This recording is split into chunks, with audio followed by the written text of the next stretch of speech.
Good evening, one and all. It is Wednesday, it's the middle of the week, and it's time that we jump into some more good old Warframe.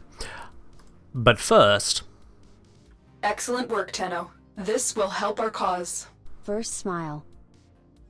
Thank you, Mirrorlave, for the £10 tip. I have no idea why that didn't play during the starting soon screen there. I'm having a look at all the things which are active and inactive and what could be relevant there. So... Nope. Let's see, it's not that alert box, not that one, not that one, that one. Oh, it looks like I have the same alert boxes. I'm going to quickly check between them for you, Mirrorlave, because that was... It just shouldn't happen. So let's hit the studio mode so it doesn't affect what everyone else has got here. Let's see... Sound, merch, follow, sub. It's not classified as just other, surely. I didn't think it was in that spot. I'm going to replay it. It's not Mirrorlave tipping again. It is just a replay. But I'm going to replay it just so I can test where it is. Magical. First There it is, yeah. Okay then, that's weird. I didn't think it was under that alert box. I thought that was a discontinued one on my usage, but nope. I see that one is just built different. So, alright, let's fix that permanently. There we go. That should have that all set, and I can stop editing and things in the background now. Right then. Nothing like a little bit of bug fixing to start off the stream, eh? Nothing like a little bit of a bug fix there, but it's all sorted now. All absolutely sorted. Hey, Gabu! Isn't that nice, Mirrorlave? Mirrorlave, thank you very much for that generosity in two fronts there now. Splendid. Elite, geez, Twitch jump scare me with an ad during the timer. That's curious.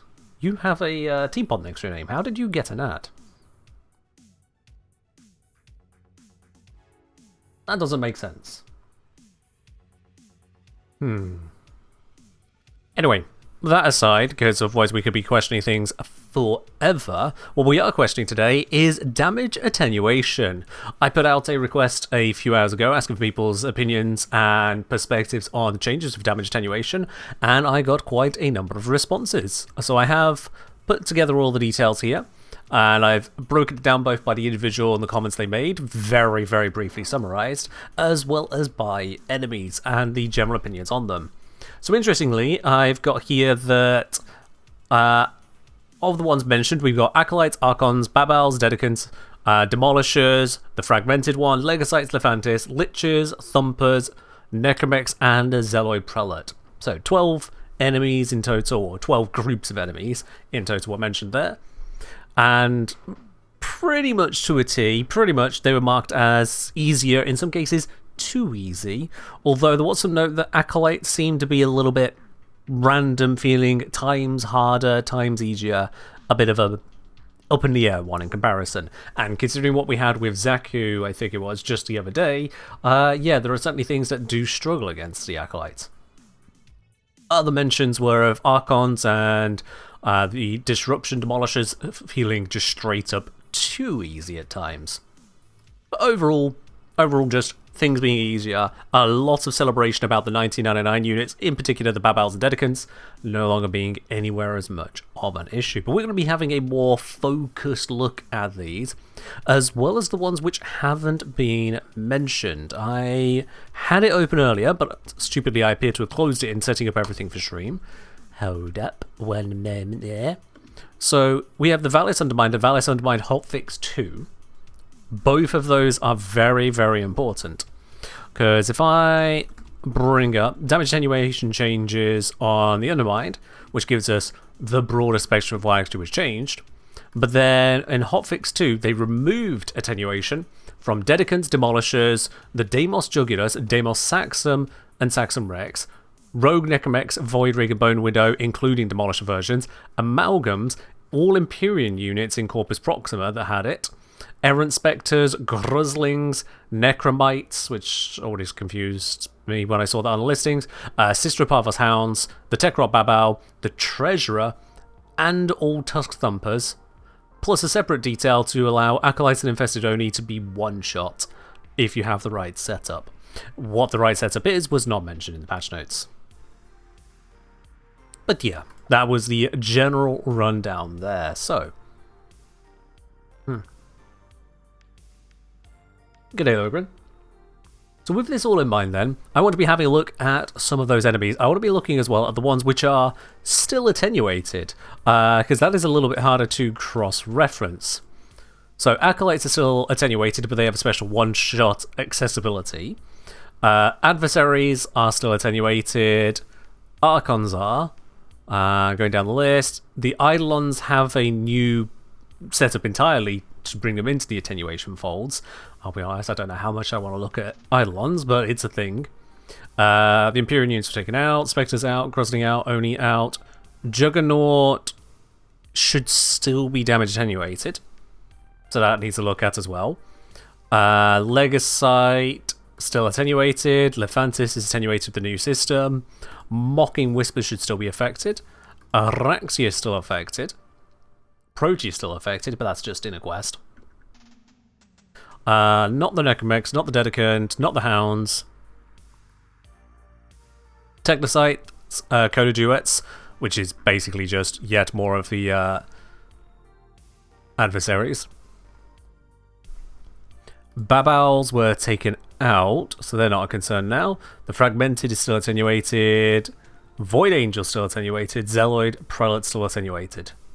So yeah, there's a handful of them, but it's a lot smaller than the original list. A hell of a lot smaller. Mirror asking, Juggernauts serve damage attenuation? According to the notes there, they do. And we have a request for dark green from Ductile. Okay. That's not a dark green. Let's see, what's the darkest green we got? Looks like the darkest green we've got is the richest green we've got. So let's go with that then. There we are. So yeah, let's start with those Juggernauts real quick. Why not? Just to clarify on that side there. I'm going to grab Burst and Prime. We're going to defang my companion. And let's just pop down into a simulacrum real quick, because they are something we can simulacrize. What are you curious about? Simulate, I know. Fascinating There we go. choice. Let's pop us in. It's obviously important for this testing is to remember that normal demos and Necromantic demos used to have very different systems. That they did. Yes.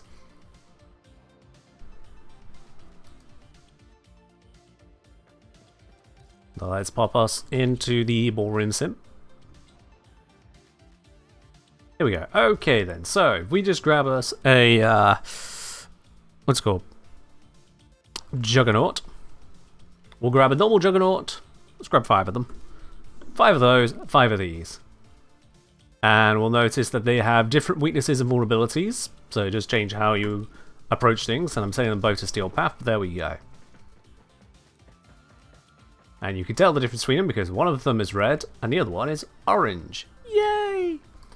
So if I just shoot the top of this... I mean, I'm dealing damage. Took it down to half health with that magazine there. If I go for what appears to be the head... absolutely no damage to speak of. Whereas we get a lot of the damage on the top there. And what about the underbelly? Nope, that looks like not a lot of damage from this angle. We need to somehow get under to try that further without it going up onto its hind legs. Weak point is the belly. I know the weak point is the belly when it's up on its hind legs, but we're trying to reach that from here. I'm demonstrating a difference already, Mirrorlabe. See, they take a hell of a lot more damage from the top there than they do from the front. But that is that particular one. Is it any different over here? So starting at the front, basically no damage. Gonna empty the entire magazine. We haven't even reached the letter T in Juggernaut. Show to the top here where all the spindly bits are. And we can see a hell of a lot more damage. It is lower than on the other one, and that is partly due to the fact I think I'm using a viral setup. Can't tell because I haven't got status effects on these guys. Can't do that. So let's get them to stand up, shall we? So we can see the effect on the belly. Alright, I was hoping they wouldn't, you know, just all charge. There we go. It's hard to react in time, I'll be honest.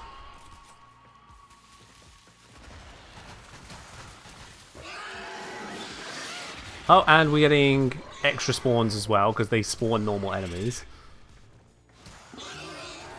Here, bud. Leap up. Up, up, up, up, up. Show that belly. So this is where going for those belly shots is clearly inferior to just going for that top of the head there. Because I can't see which one's going to do it to properly focus it for a moment. There are too many other actions going on.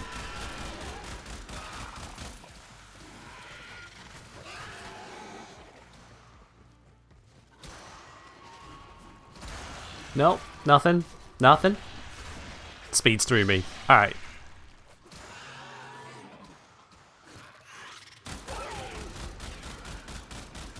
But I will say, during the time that their belly is vulnerable, I'm not getting a lot of damage in. So compared to what I'm seeing there, I'm going to hit a back record on that, and then we can have a look a little bit frame by frame, see if we can piece together some of what happened there. Let's just get rid of all of these lot. They're going to make a lot of noise for a lot of time. We don't want that. Apparently I'm running corrosive heat. Oh, fair do. That would be correct. Yes, I am indeed running corrosive heat there. Huh, I just what I said kill all enemies. There we go. Alright. Yeah, looking at these here. I suppose actually just resummon. Yeah, they're both armored. We don't see the base stats in game anymore because they took them out of the spawn panel for reasons. Well, yeah. Remember saying maybe retry with Gloom, so they stand longer? That's it, we don't need them to stand longer. It's more a demonstration of the fact they just don't stand for very long at all anyway. So, unless the belly is particularly good for hitting, it's actually unimportant. But let's have a ganders at what we just had happen there. I'm gonna open up the video. Actually, let's open it up into the video editor. Just so we can go through this frame by frame, nice and easy. Give it a moment for that to load up.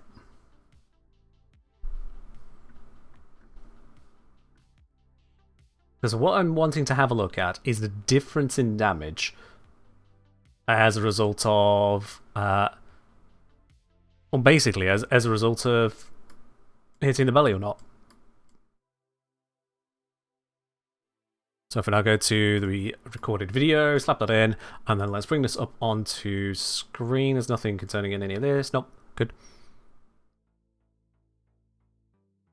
Here we go. Alright then. So in here we've got all of that. Let's mute the microphone track.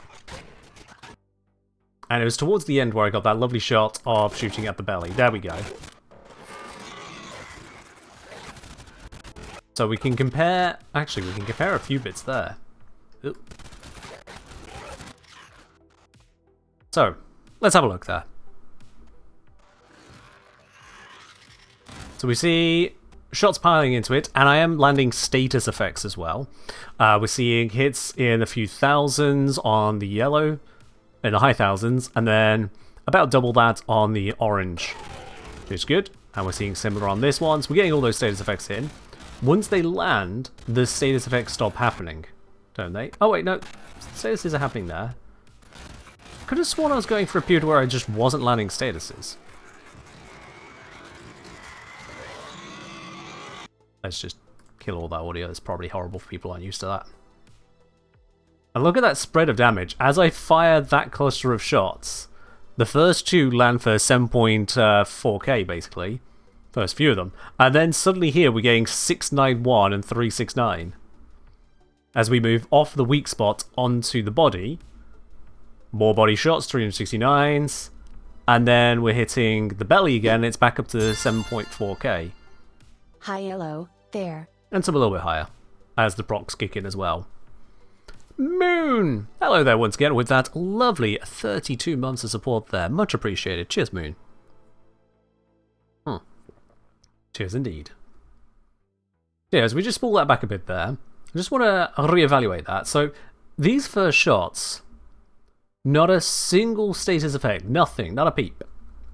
And then as soon as we're hitting the body shots, the statuses rocket onto the target there. And then we return to shooting the body, and status effects aren't happening again. Unless we hit one of the basic investor get in front of my gun. So it is what I saw there. You only get the status effects on the body, but there is a weak spot on the head.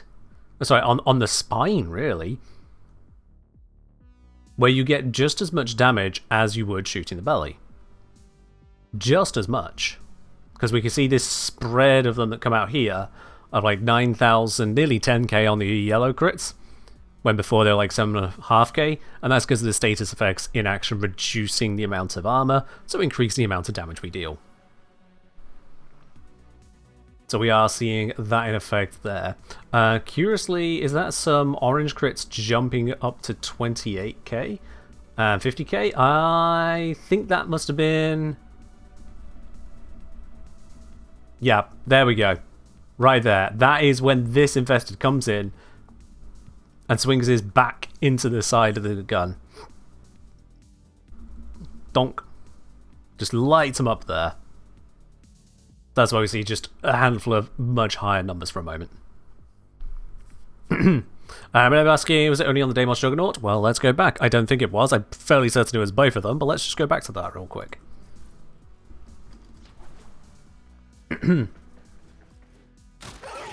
343. Thousands, many thousands. 300 odd, 600 on the orange, many thousands. It's both of them. So just the Juggernaut in general. Aiming for the head is ironically a terrible idea. Is this even a head at this point? And we can't really get to the belly from this angle. Or from this angle. That is decidedly a belly hit. Doesn't count. It is the spinal area. There we are. It is definitely the spinal area, which is the weak spot, until they lift up their belly, and then the belly is also a weak spot with added status effects. Notably, I'm also not seeing a headshot for charging the gun here.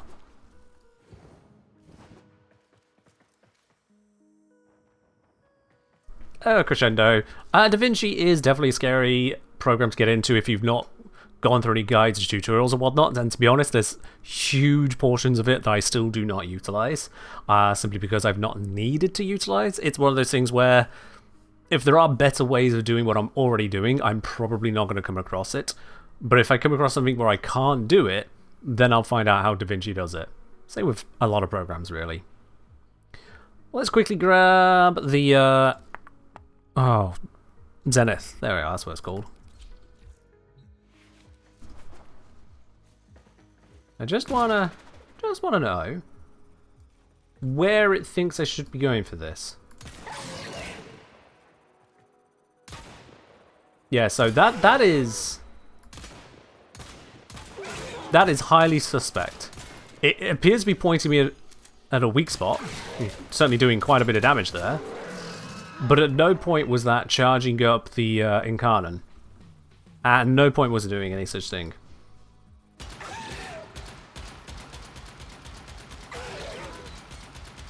It's just highlighting a weak spot, not a headshot. So it looks like Juggernauts are pretty damn terrible for charging up, you know, Incarnons. Definitely something to be aware of there.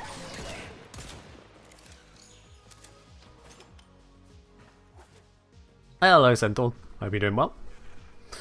So yeah, that gives us the lowdown on the Juggernauts there. There is damage attenuation. If you want to be hitting that attenuation as effectively as possible, aim for the spine. Unless it rears its belly, in which case aim for the belly whilst it's doing that for you. But because it lasts for so short a time, in between all of their other maneuvers, aiming for the spine is just the reliable way of doing it. You just don't get any status effects. Which, yeah, is suddenly a weakness. If I do this, if I do this... Oh, that one applied status. Interesting. The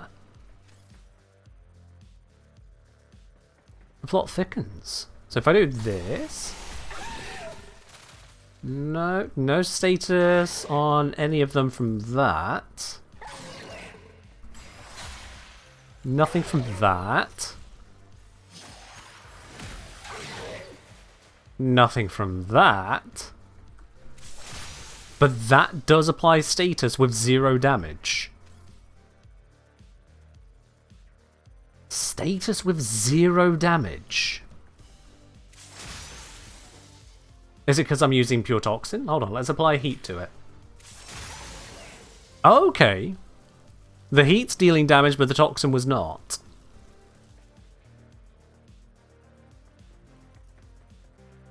I don't remember seeing immunity to toxin on their profile on spawning them in. Resistant to viral, vulnerable to gas. You can't say it's because, oh, well, toxin is part of viral. And it's only resistance. But yeah, I do the heat there. We see ability damage, we see proc damage. Only one of them, the other one's a 0, which is going to be the toxin again. If I do it without the heat infusion, just flat nothings. Still procced, absolutely nil damage. And that is applying to both Deimos and normal Juggernauts. Okay, this is not something I knew. Is it something the wiki knew? I'm sure I'm going to find this on a wiki, but let's have a look. Juggernaut, if I go Control F Toxic...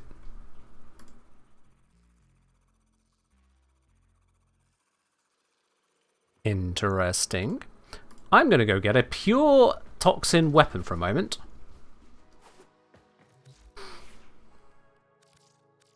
That'll be the Spore Laser, unmodded. Let's just, I don't, it's, what's Templat? Alright, so this is a pure toxin attack. Does it deal damage? Huh.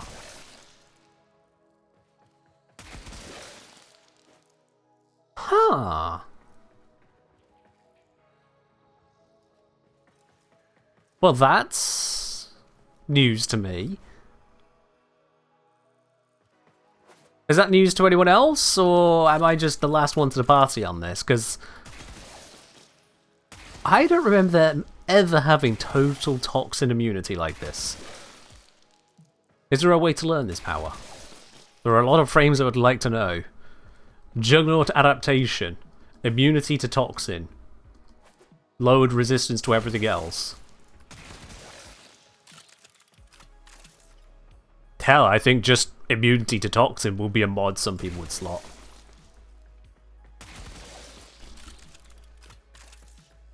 Does first ability do damage? So that's where we started, Kabu. Welcome back.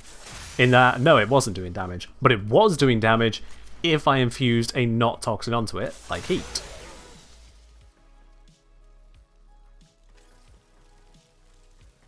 I'm saying, I know some elements proc it sometimes in Simulacrum on them. I mean, we applied all of the statuses we've tried so far. Let's put viral in here. So viral proc does land, 0 damage from the viral damage though.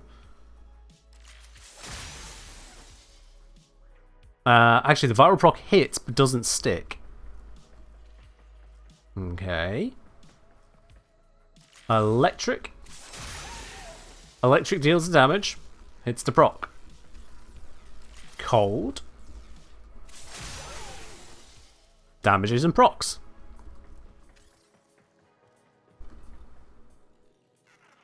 Let's go gas. Yep, good. I would have been concerned otherwise. Damages and proc damage happens. Good, good, good.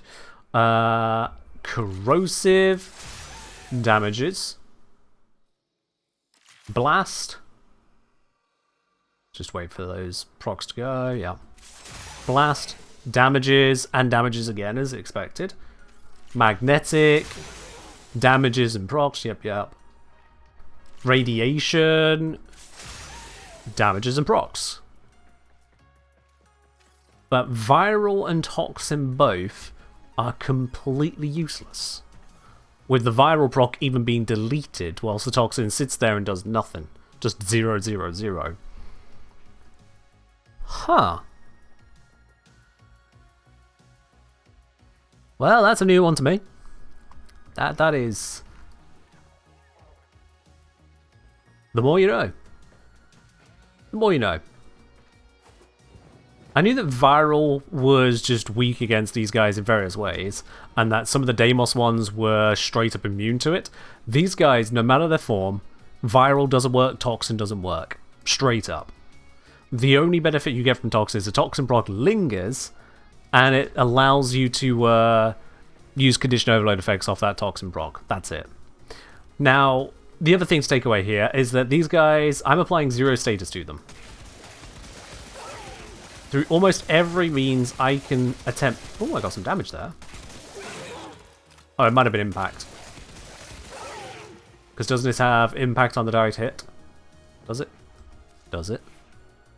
It does, yeah. So, that's why I shooted ground earlier. Yeah, despite that, though, I'm not applying any status. Let me get some absolute bonkers status. Epitaph does like to be a bit bonkers.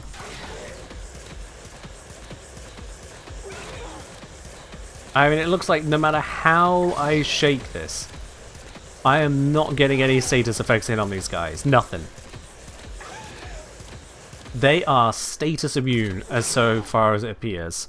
What about some other Warframe effects? Are there any Warframes other than Lavos that should give us a whole bunch of status here?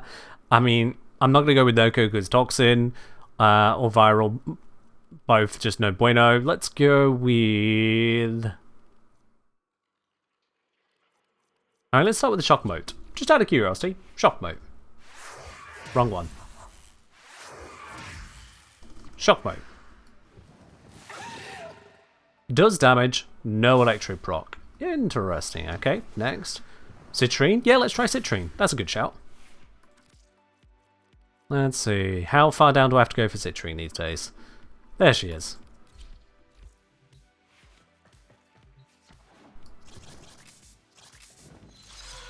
Bonk. Okay, I do get impact and slash from the one, but I don't get elements from the gem. Interesting. Interesting. What about Varuna?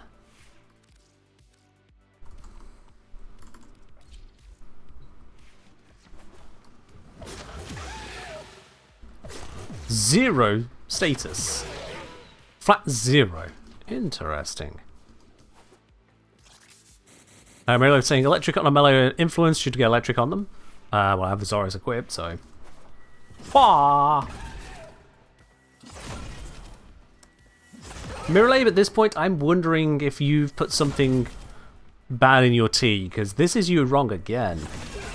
And we're like not even half hour into stream. I got an impact proc. Of all the things here. Yeah, we're currently running on Mirrorlab AGPT rather than good old Mirrorlab.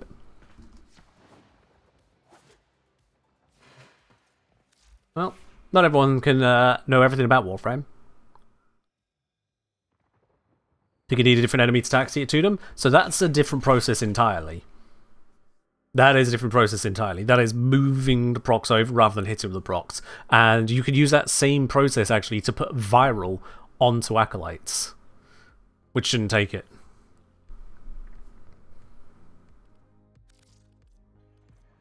So is this pseudo-exalted thing? Well, neither Lavos' one nor Citrine's one is pseudo-exalted, so no, it's not that. But as a point of pseudo-exalted, let's use an actual exalted, because pseudo-exalted don't really exist anymore. 0 status across all those shots. We're not having status. Okay. Melee is throwing out half a point, but let's get Falcor.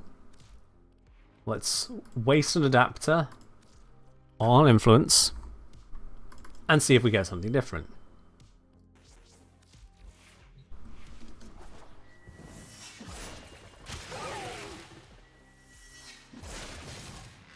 Okay, so we are getting some procs here.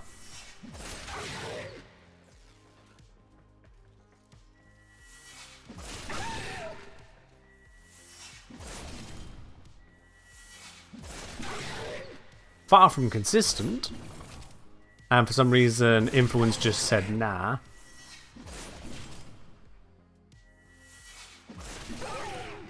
Don't know why Influence is saying nah.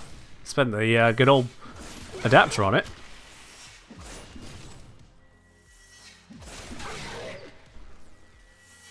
But yeah, it does look like there's a very limited, very inconsistent set of things which can apply status effects to Juggernauts whilst they are grounded. That is weird. Near-baseball, not what we're talking about right now, but good to remember that electric does indeed exist and can be buffed. Yep. Okay. You just joined? Yeah. I can see that from the first time chat that pops up. Every time you join a stream, that happens. What are we built? Oh, okay. I'm going to just do a general stream lesson for you as a viewer. If you literally have just joined a stream, you might want to sit back and see what's going on rather than make a suggestion, then give an excuse, and then ask what are we building when the stream title doesn't even suggest that. Just watch the stream, you know? You can find out what's going on before feeling it's necessary to contribute. That's all I'd suggest. Alright. So Lavos. Always a good one to go back to. Lavos ignores all of those silly little status things and we can just go slap, bam, there we go. But again, there's that immunity to toxin. It's weird. But in terms of damage attenuation, the very least we can see that we can absolutely slam damage straight into the spine there. And I'm hitting some pretty juicy hits with that epitaph, not gonna lie. Say it's a Juggernaut.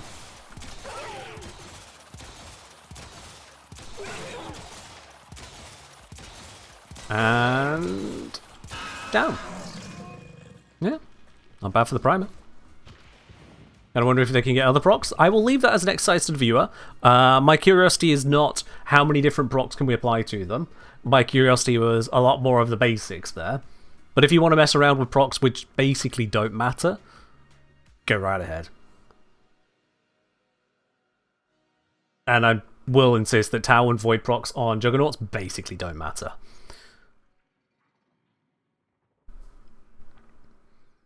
Okay. But yeah, it's something about the way the weapon or ability is hitting the Juggernauts, which is causing those statuses to apply.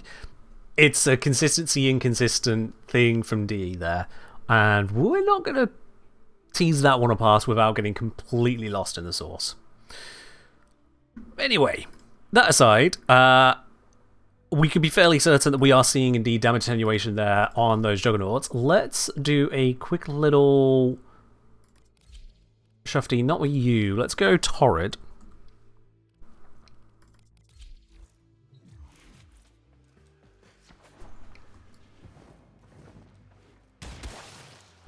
At least that still charges.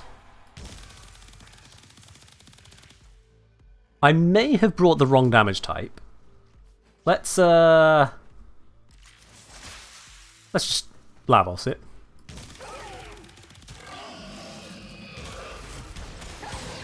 So, I mean, I don't really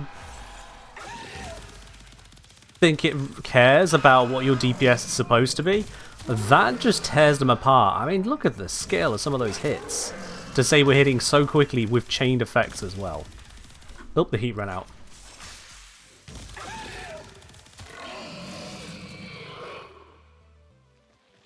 Yeah, that's chonky. That is a chonky series of hits right there. So what if... Go a little old school on this. That might work. We'll see. Might work. Oh, and let's go for funsies. That.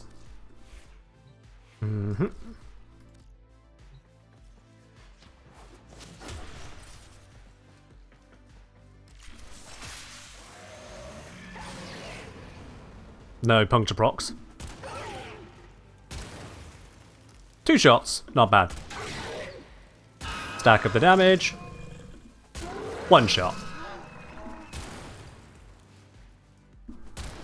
Yeah, there we go. If in doubt, Redeemer Prime. It's a melee, but it's not really.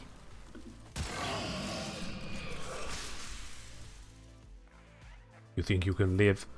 You think you can survive this? Pathetic. So yeah, you know, damage go burr with heavy attacks there. Which brings me on to the idea of what other attenuated things I can spawn in here rather than having to go into missions. Acolytes are out, adversaries are out, amalgams aren't attenuated anymore, archons are out, jugglers and saxum aren't attenuated, demolishers aren't attenuated. I can still spawn in one anyway because, haha, let's just dunk on them. Demolisher Juggernaut, you know what? That just fits everything else we've been doing here, doesn't it? Oh god, that sound. Oh, that horrible sound. Let's get rid of that sound real quick, shall we? 4 million damage. 4 million damage. Am I even hitting him with more than 1 pellet, or is 1 pellet just going straight through them? 5 million damage. That was disgusting. That was just disgusting. The difference between attenuation and no attenuation right there. Which also, actually... I mean, I'm going to try a different Demolisher, but I'm pretty certain that just confirms for us that they are not attenuated. Even though they're Juggernauts, they are Demolisher Juggernauts, and so they don't get attenuation. Oop. Helps if I'm a little bit closer than fall off range, isn't it? Interesting, these guys are holding out. They're not taking 4 million damage.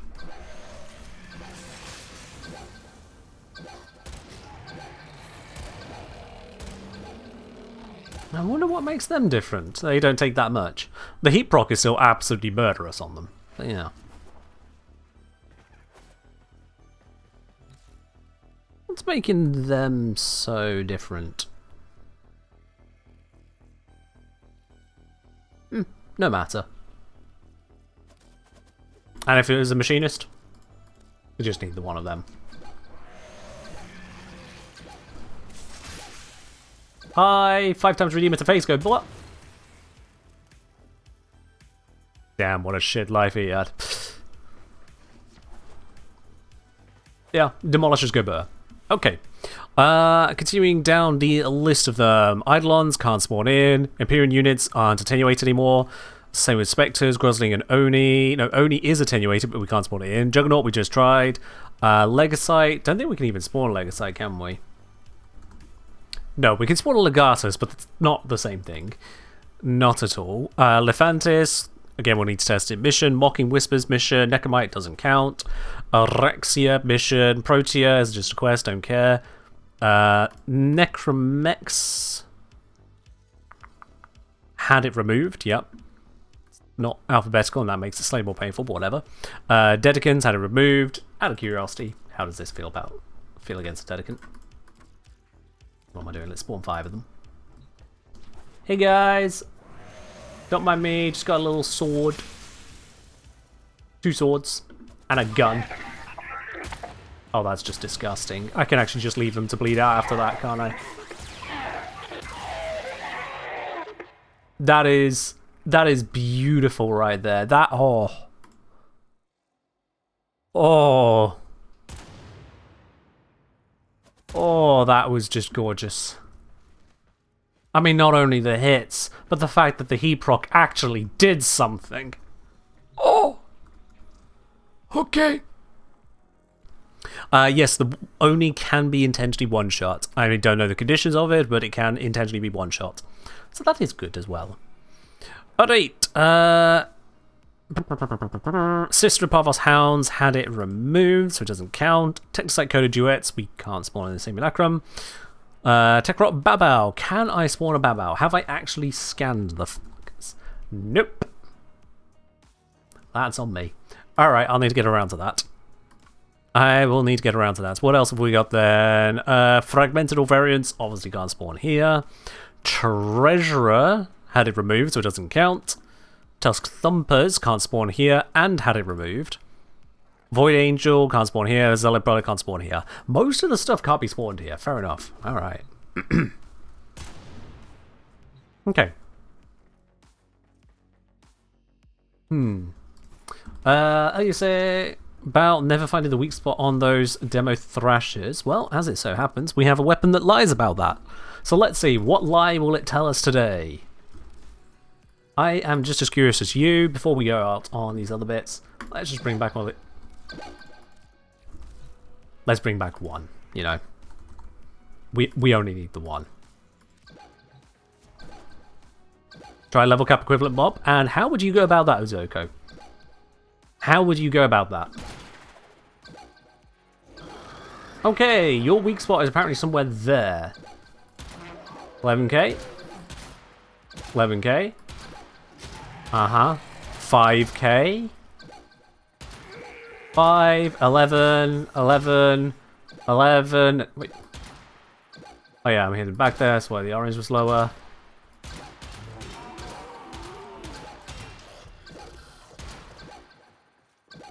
Nope.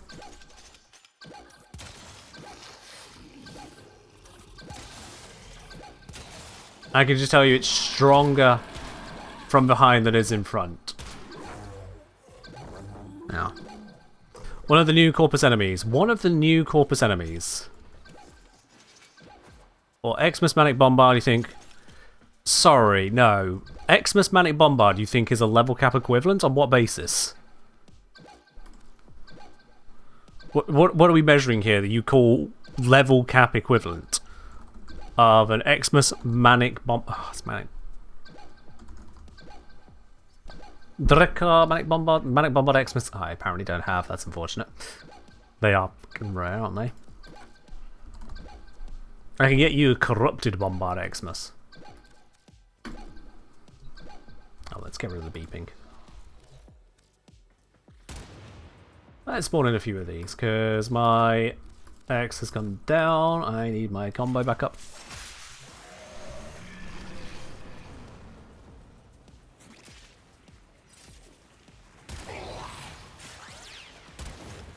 One down. Building up the stacks.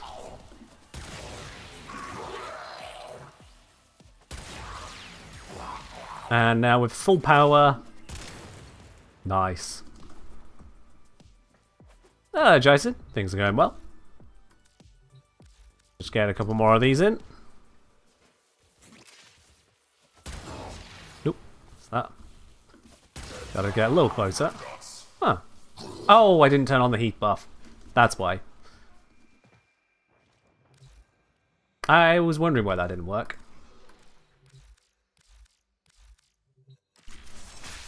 There we go. If you actually activate your buffs, you get more damage. Who knew? There we are. Mirrorlade, thank you very much for giving a sub over to Jason there. Much appreciated. Oh yeah. There we go.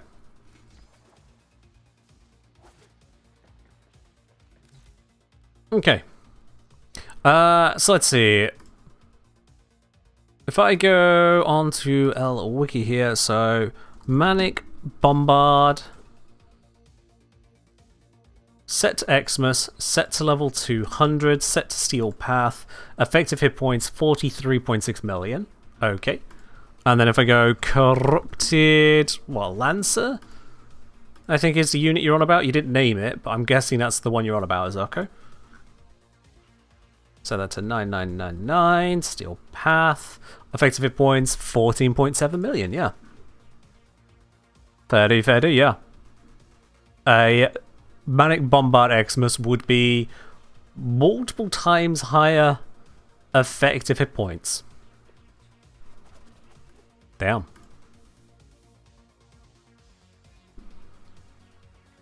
It just goes to show how that scaling curve is much more dramatic for Xmas than it is for normal units. So if I turn off the Xmas, it drops down from 43.7 mil to only 18 mil, which granted only 18 is still more than a Corrupted Lancer at level cap. Huh. I didn't realise that the scaling had been flattened quite that much, but there we go.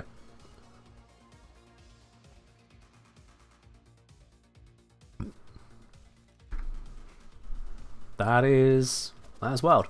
I'll need to get around to scanning some of those bastards, because they are not common. You say site shows the weak spot is on the Thrasher's snoot. Let's have a look what a snoot is in this case. I know what you're meaning, but let's just get it to pop up, shall we? I should also like to equip a Incarnon. Let's have a quick look at that, shall we? Demo, Thrasher, spawn, up. Yeah, we just go bonk.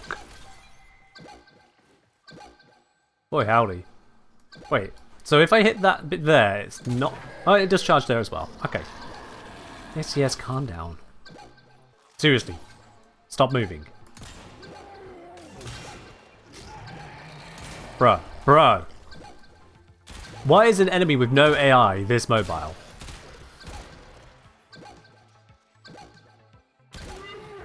Stop.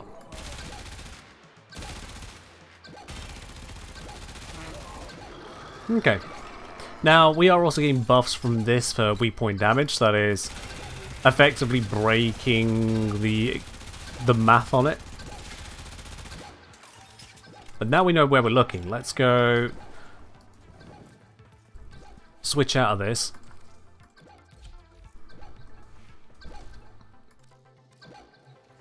There we are. Guys saying, just a reminder, they got different attenuation in Mission versus Sim for Demolist. For Demolishers. Okay, what's the differences going on? What have you found there, Gaz?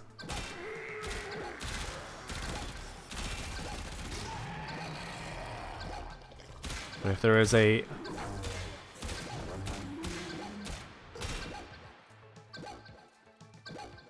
Hold on. I'm getting 11k there. But I was getting 11k earlier on these other areas, and now I'm getting nothing of the sort. But then, I suppose if I do... Wait. And then I get 11... This thing is making everywhere a headshot, then. Gaz, I do no such thing, because that is another cheeky moment from ya. You come in with quite a few of them, so nah. It's just information for information's sake, isn't it? How did I not realise that the Zenith is making everything a goddamn headshot? Have I been misunderstanding this weapon for a while?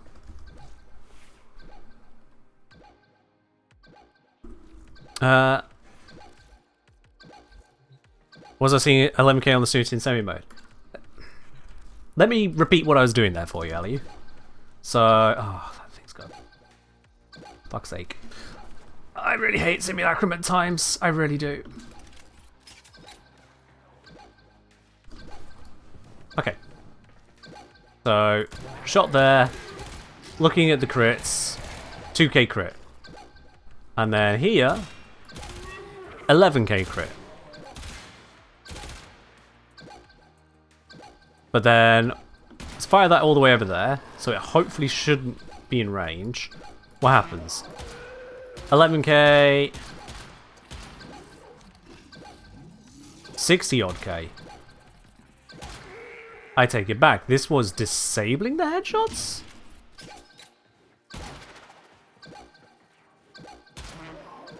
No, maybe I was just missing the entire time. I was looking where it's telling me to look, but actually it's a much tinier area at the front here, which is not even trying to highlight.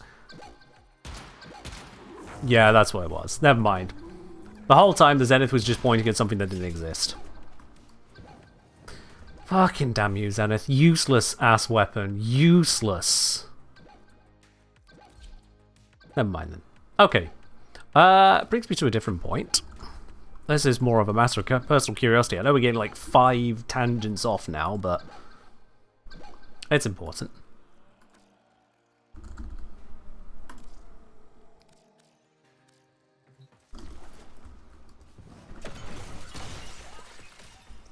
It is still highlighting nothing. Okay, good.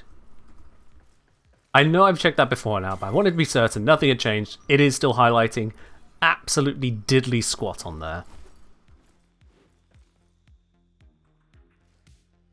Still one of the stupider things they've done, I'll be honest. At least recently. whole range of headshot charged weapons, and then a whole range of enemies where bundles of them have no headshot. I ask you. I ask you. Okay.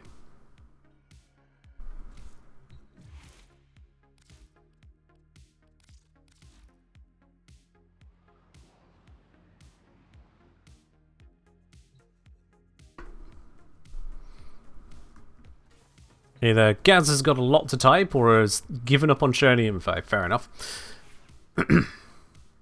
Maybe if Vespa 77 would have the same problem. Honestly, at this point, not sure how burst. I'll leave that to someone else to look into. It's not really the focus, and we're already heavily distracted. And all the rest of the enemies we want to have a look at are all mission-only ones. So, let's head over to the Thumpers. I'm going to take burst in here. Take this good old setup, switch it over there.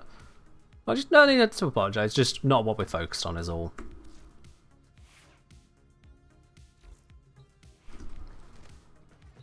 Alright, let's pop this in over here. We're going to go off Steel Path first.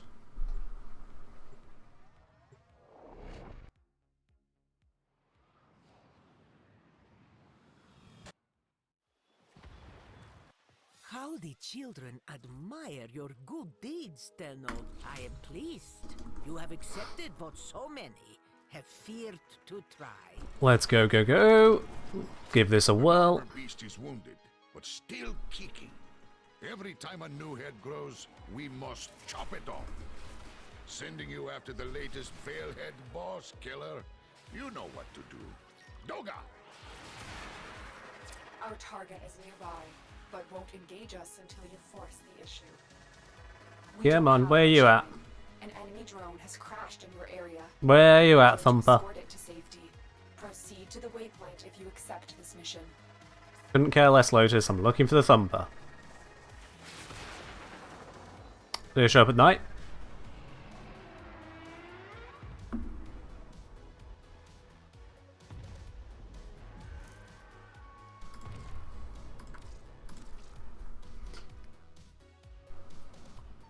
I forgot that in my haste to go check it out. Didn't even twig that it was nighttime. Because so rarely is it nighttime when I want it to be nighttime. It just didn't even occur to me.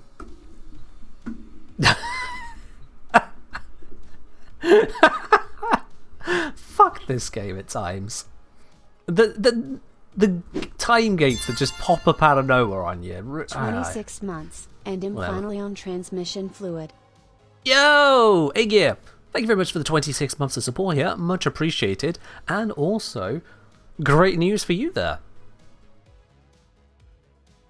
I would continue an analogy, but I don't really have a way to continue it in a tasteful manner, so I'm just going to say, all the best. If it's night, might as well test the Eidolons. Oh, they test me. But you're right. You're right.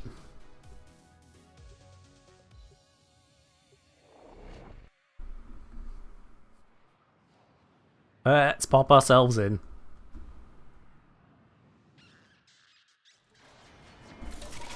Okay. I'm not even going to go and get lures. I just want to see what happens when I go for the limb.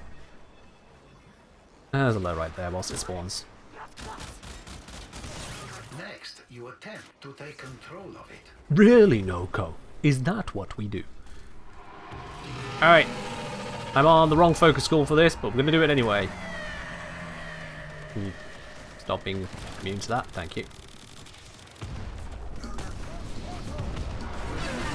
Get stuck under its leg.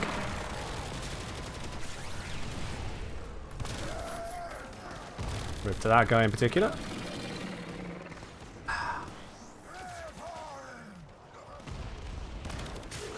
Get rid of you, get rid of you. Beautiful, alright then. Pop her over the stomp. I don't have radiation or electric available to me, so I'll just do this. Wow. Okay. That still works then.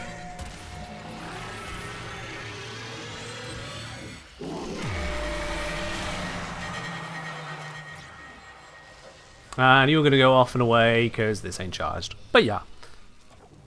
Turns out, Redeemer still does Redeemer things.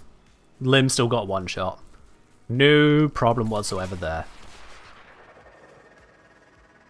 And yeah, there's no more thingamybobs around here. I don't even see where it's respawning. It's over there. Hi!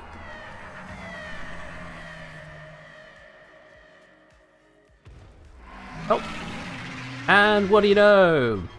These little shits have turned up. Oh. Okay, guess I'm running towards them now. There we go, that's charged. That device is insufficient. You are directed to secure and employ additional Eidolon lures.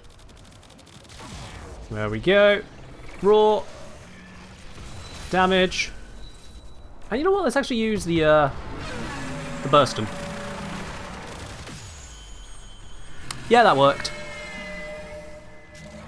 That also worked. I'm just gonna tank this. I'm Lavos. I'm not even gonna care to do this correctly. I'm just gonna take it out.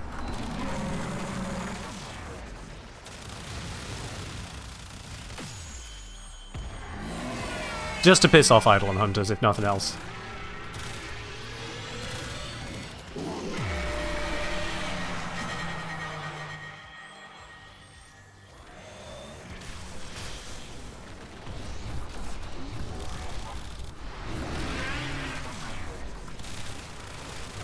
Smaller sentients rush to the Eidolon's aid, healing it. Stop them. Yeah, is it even worth going to get Eidolon Hunters in Shambles watching it? Oh, absolutely. I didn't do a perfect snipe through the water, didn't kill it whilst it was spawning. I haven't moved the lures to exactly the right spot to get the items drop it how I want them. All that bullshit. I'm not part of any of that. I couldn't care less. I'm literally just testing. Do the limbs still get one shot? Yeah, excellent. Alright, let's just kill them.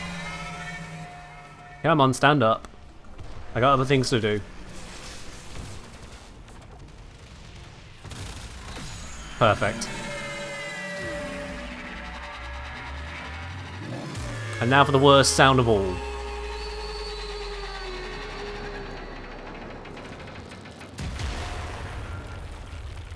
The deafening crunch of having killed something when you're supposed to not kill it, but absorb it. Oops.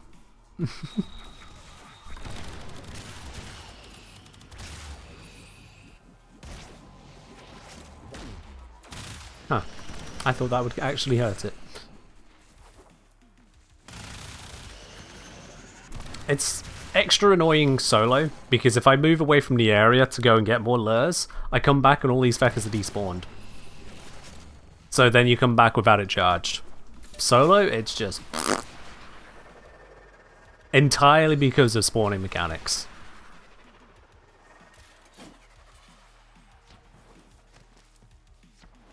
So yeah, to that. Alright then. And yes, I know there are ways to get the lures charged before you go in. It's just faff.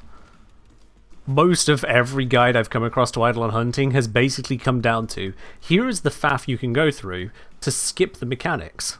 It's just... I'll do something else, thanks. I've done my minimum. I've got my shards. I'm good. Angela puts asking, statistically is a 6x3 a better Vossa farm than Steelpath Void Cascade Fissures? I have no idea because I don't know the values of the two to look at there. So, yeah. Ask the optimized farms for both, because you're looking at optimized farms. Ask the optimized farms for both, how many arcanes do they get and how much Vossa are they worth? Compare the numbers. Which one's bigger? And then which one can you actually pull off consistently? That's what it really comes down to. At least with Eidolons, the game has changed a lot over the many years now that they've been out, and so if you do want to rock up with a Lavos and a Burston, you can rock up with a Lavos and a Burston, and you will still take out the limbs in a second. Is a second slower than an instant one-shot? Yes. Is it less efficient and therefore unlikely to allow you to pull off a full 6x3? Yes. Do I give a shit? Oh, fucking no. I look at Eidolon, I shoot Eidolon, it die.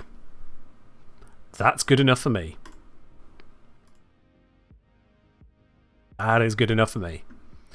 Okie dokie then. So, with that in mind, let's see. Acolytes will just occur whilst we're testing other things, I suppose. Archons, yeah, why not? Let's do an Archon hunt. Let's go bully an Archon for science. And I'm going to take these 3 weapons, because these 3 weapons are actually quite nice weapons to utilize for this sort of thing. So, set it to that. Actually make sure the...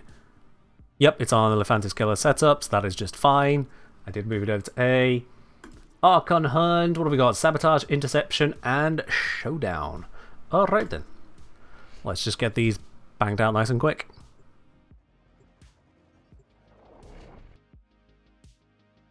Earlier saying, might say that most Eidolon hunting guides, even beginner ones, are over-focused on optimizing the details instead of the critical parts. I get you on that, yeah. A lot of the idea comes from that, is that if you're going to learn how to do Eidolons from a guide, you might as well learn how to do them correctly. Right?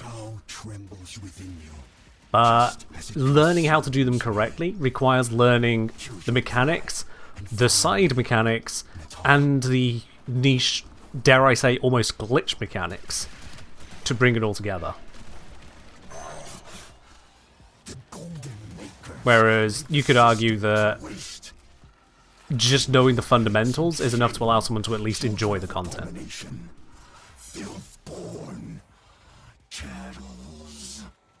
Moment of panic when I responded to Eli? L-E-U? Yeah, L-E-U versus L-U. I hear it. I hear it.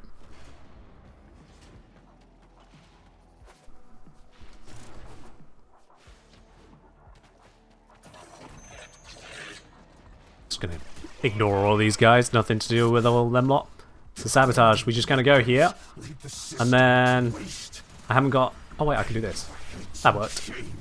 Children of abomination, filth-born chattels. Can this guy stop throwing out Neo slurs? That would be great. Well done. Objective achieved. Well done. I suppose that is an improvement.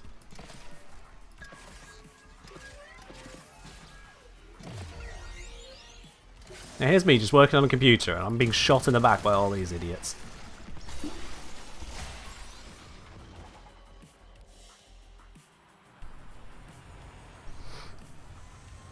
Elliot, you probably heard me say Elliot, you said. And it's very quick when I say it like that. Elliot, you said. But there is the double intonation of the U in there. Definitely in there. I don't refer to LU as Ellie. LU is LU to me. Let's face it, you've claimed Ellie for yourself.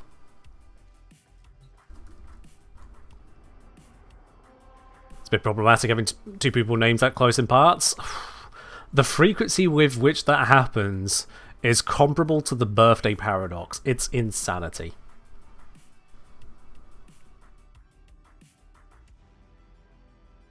Yeah, Ellie, yeah. I'm not looking forward to that in particular. We'll see if DE have stuck with that or gone, We'll see. Either which way, when it drops, that's not going to be great.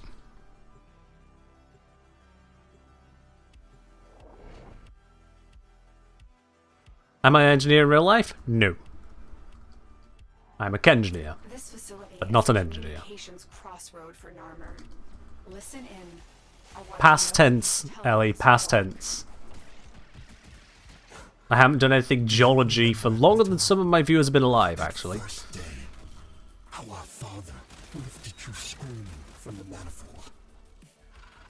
Oh yeah, Uncle Crew disabled here. No fun allowed.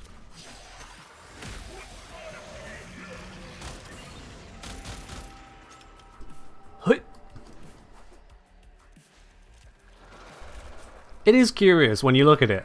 The restrictions that exist in some modes are pretty much just relics of D's observations of the meta.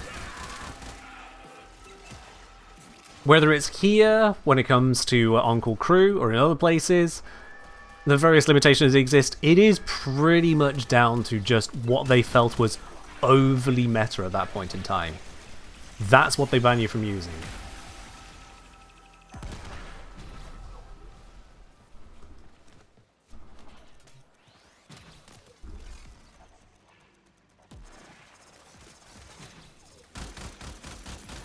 I can't shoot through that. Let's go deal with it the old-fashioned way.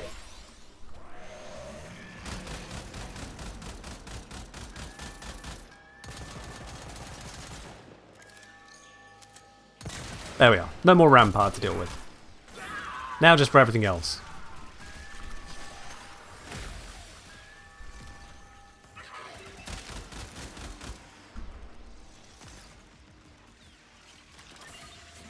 What made me like Warframe compared to other loot shooters? My friend was playing it and got me into it.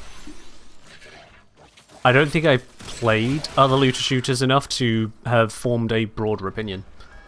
I'll be quite honest.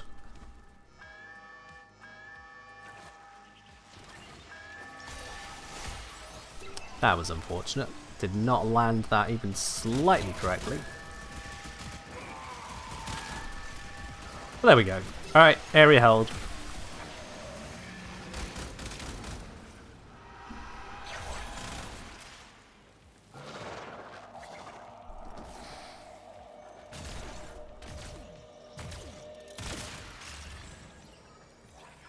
Yep, we just have to go through this bit by bit now.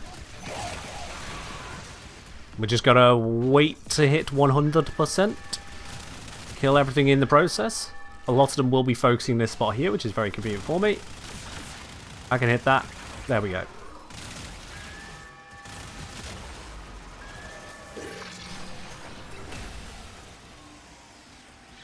Thought Clever would get an exalted weapon. After which update? The one that introduced him? Or another one that never touched him? I'm a little lost on that idea.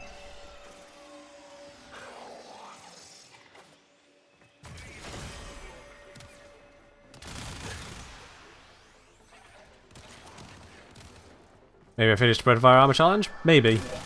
It's not one I've ever focused on. Obviously. And this also shows how rarely I do Archon hunts.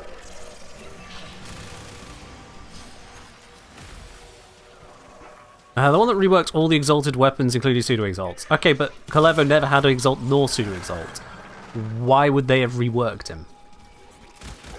I'm not sure I understand your train of thought here on this one. Like, if you're saying you would have liked him to have had one, sure, but that's a different thought entirely to expecting D to have done it. Oi, I was using that companion. Oh shit, I one-shot him. My gun's too strong. I can't get the mercy kill, they just die.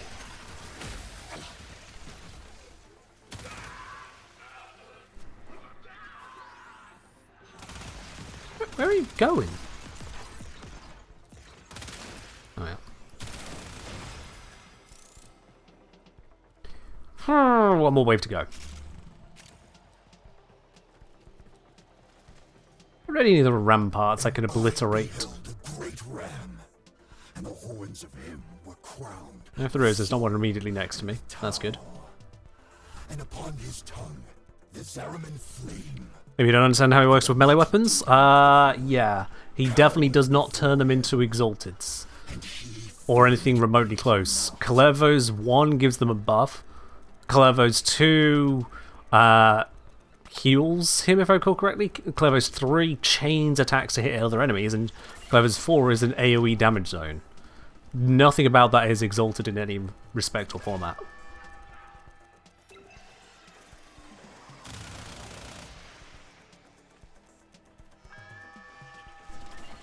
Alright, they have claimed this. That means they'll start going other places, which is a shame.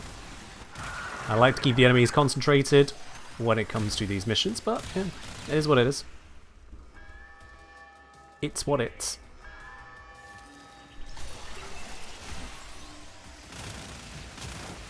I think I rescued this one. Yep. Let's hit them with a bunch of effects there, and then we'll go take C. And yep, I'm here quick enough that I should be able to claim this one before they get any zones. Wonderful. Hello, Mori. I'm doing alright. Hope you're doing well yourself. What does my worm build do? It's mostly designed to be a generic soft support at the moment. But I do have more focus builds for either a damage focus or a crit bonus focus. I've taken the crit bonus off at the moment, I think I did. Just because it was interfering with tests. As in, it was too good. Yeah, this worm build is a nerfed worm to allow more of what I'm trying to test to shine.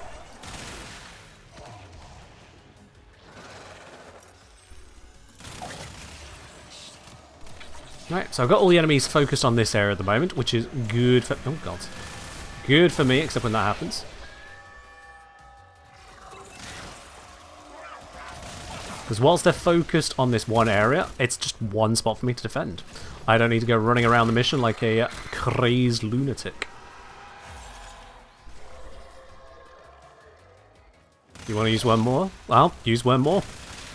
Worm gives you status nullification at times. Worm Prime has enough innate shields to get the full Valiata reinforced bond at all times. You can also equip it up with an appropriate sentinel weapon for tenacious bomb purposes. And if that weapon happens to be the Verglass with an appropriate ribbon, then you also have Verglass with an appropriate ribbon, which slaps. There's a reason I equip Worm a lot of the time, and it's not because it just looks cool. It's effective when it isn't doing the sad snake. Alright, the enemies have finally got on board of failing, so now they've moved elsewhere. So that is the refresh of their AI, and so we need to start moving out to other areas. But we are nearing the end of this round, so it's fine.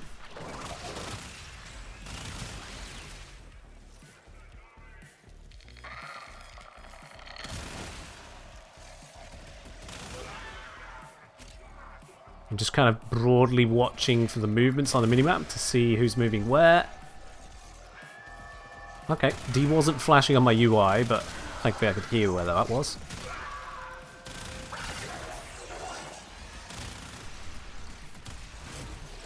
All messages decrypted. Azul is not merely insane. We decrypt the messages and the enemies just teleport out. Alright.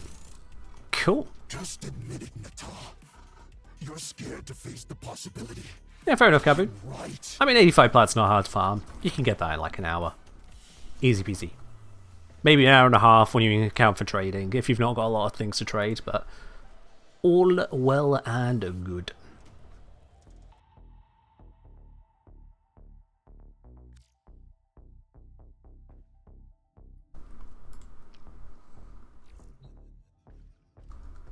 Okie dokie, right then. So now we should be on to just bullying the Archon, so we can just get a feel for the attenuation with 3 different weapons. The way I'm going to go about this is I'm just going to go against the first stage repeatedly, so we're just going to go in, blap it down, abort the mission, repeat.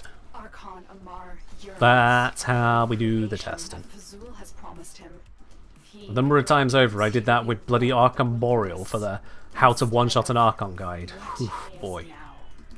The price of that vision is measured in innocent lives. Stop him. You did win the 75 plat last stream, so that'll help. It's not tradable, so you can use it to buy things from the market, but you won't be able to use it to buy things from other players. It'll save on the amount of plat you have to spend a tradable plat on market things though, so things like former bundles, Oracle reactors, weapon slots, all of that lot though.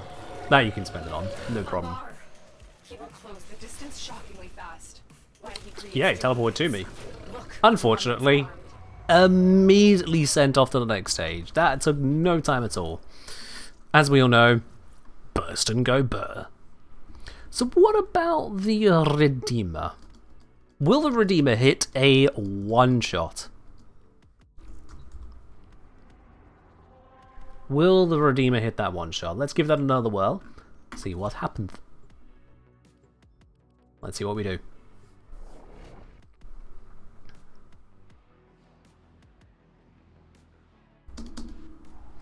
And reminded as I load in, someone told me off the other day for not plugging and shilling enough, so if you enjoy the streams, hit the subscribe button. Alright, that's enough. It feels dirty even doing that.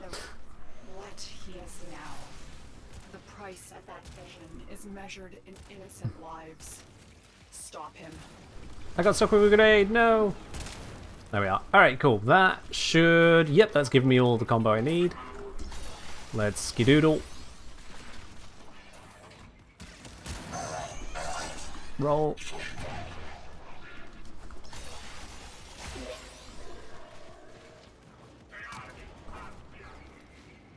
I think it's trying to... Where is this waypoint leading me? This is a very unhelpful waypoint. I do not appreciate it. Oh, for fuck's sake. DE plus... Oh, for the love of... Is this just a complete wrong turn? This is just a complete wrong turn. Which way am I supposed to fucking go then?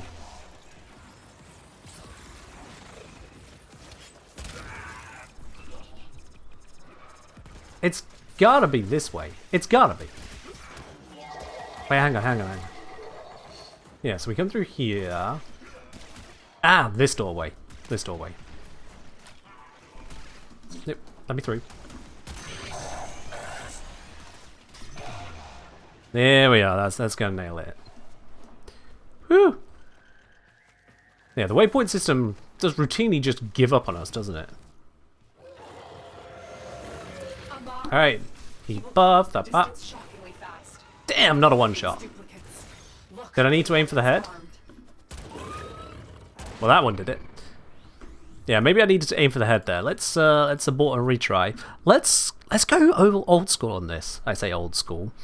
Let's bring back Ivara. It's been a hot minute. Let's bring back Ivara and do it with that.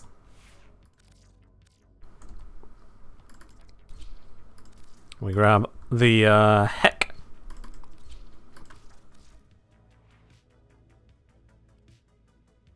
Let's see.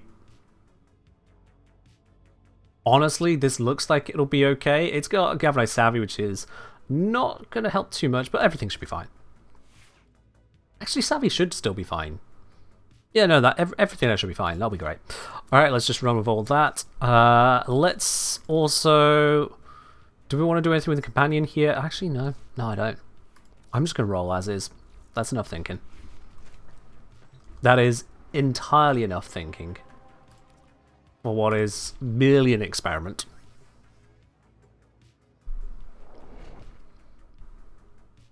We just roll up to them, pun intended. How will it go? Archon Amar yearns for the new creation that Pazul has promised him.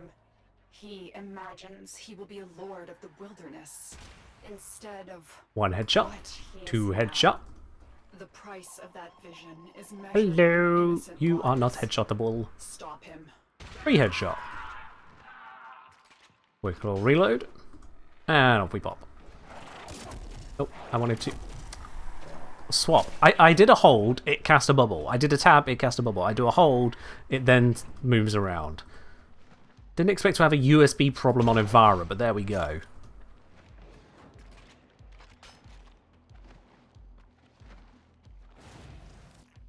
Hi-yo! Amar, Face your death. close the distance shockingly fast. When he reads duplicates, look for the one that is armed. Wow, what the fuck was that? What?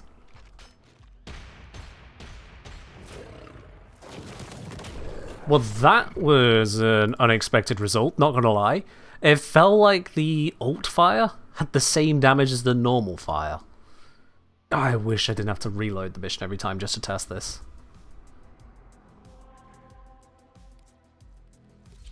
I swear it felt like I got no benefit at all from the alternate fire there. Which is unexpected, to say the least. Be on guard, Tenno. Archon Amar is stalking his prey. This is the grotesque truth behind Fazul's gospel. Of One headshot. Eden. Oop, missed. Beasts ruling over That was the pathetic. docile human herd.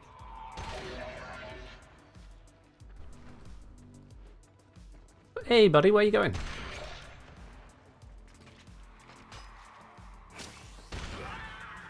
I'm at full stacks. Cool. Alright then. Switch to that in case it'll be useful. Probably won't be, but I've got it already. Oh, yeah, I'm stuck. Ready. Oh, what? It's useful right here. Look at that for a speed buff.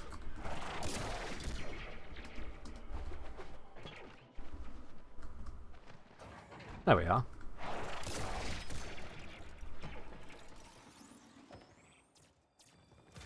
Okay, why are you doing the laser? You didn't see anything dangerous. Why are you doing the laser?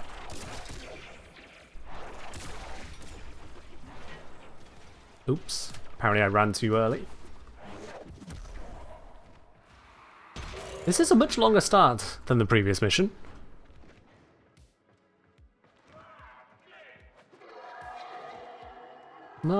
Much longer start.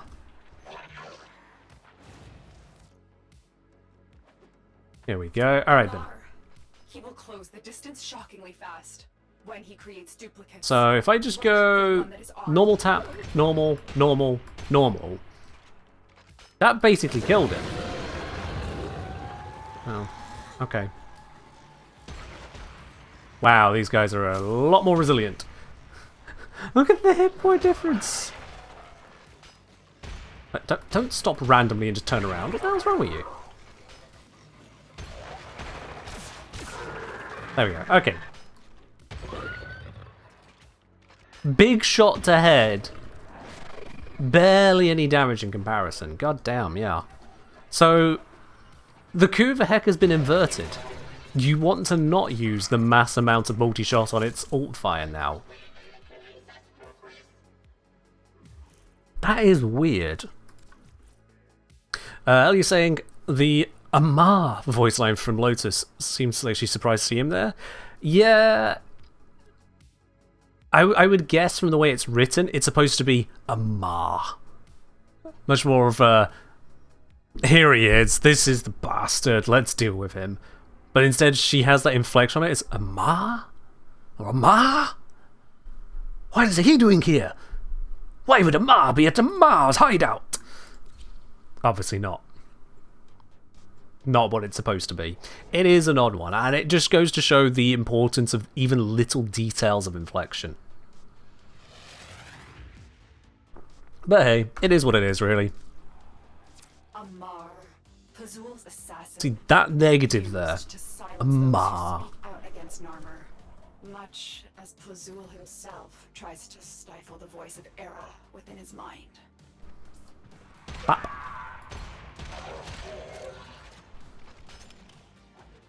Alright, which way does it want us to go? Around there? Yep.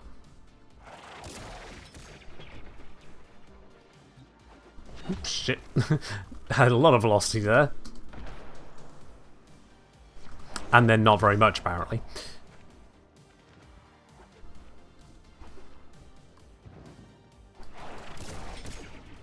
Oh, that was pathetic.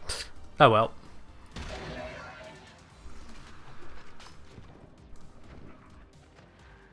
Let's just keep on making our way over here. This should trigger it nice and quick. Okay, so I'm just going to use basic attacks on this one. No alt fire. Come on, look my way, please.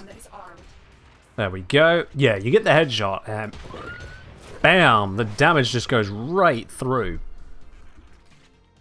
I want to do that cleaner, though. I got some shots on the shoulder there. It didn't count for headshot. I want to get those cleaner shots in. See how few the shots come down to on the Avara there. And then once I'm satisfied with that, I'm going to try it with Lavos. With all the weapon buffs applied and see what difference there is. This is how we unpack all the details, all the bits and pieces. We just try things and see which one's higher, which one's lower. Do we get an idea as to what's going on? Archon Amar Whoop, that was one hell of a flight. Okay. Azul has promised him. He imagines he will be a lord of the wilderness instead of what he is now. The price of that vision is measured in innocent There we lives. go. Stop him. That's got everything stacked up fully, yep.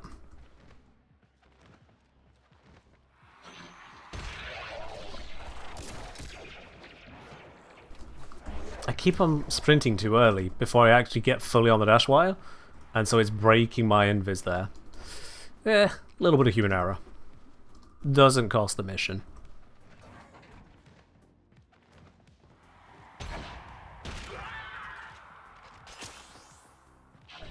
Do need to land those headshots a little bit more reliably, though. Alright. So we're about to enter into the boss room here. Stack was about to degenerate, so let's just get that back. And then trigger it. Right then, boyo. Amar. He will close the distance shockingly fast when he creates 1, duplicates. 2, Look for the one that is armed. miss, because he went down for some reason. 3, 4. So yeah, it is 4 good headshots. Takes him out there. The ult fire has nothing on that. Ult fire has absolutely nothing on that. Damn. Alrighty, let's switch off of Vivara there. Let's switch it over to a Lavo. And set Lavo to the weapon max. There we are.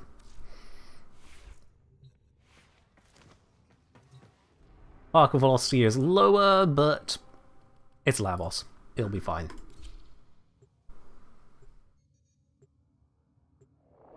Yeah, I was using a Hush Hex there, absolutely.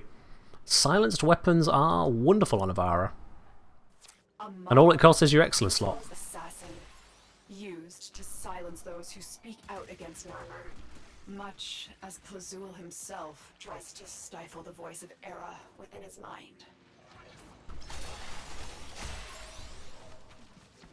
Alright, need to get some of these shots in, charge up the weapon, as it were. There we go. That's going to have all the charge we're going to need. Activate the heat buff. And trigger the bad guy. Alright then, so you're going to go a little bit crazy trying to murder me. He will close the distance shockingly fast when he creates duplicates. Look for the one that is armed. It's a little bit harder to land the headshots when he's going.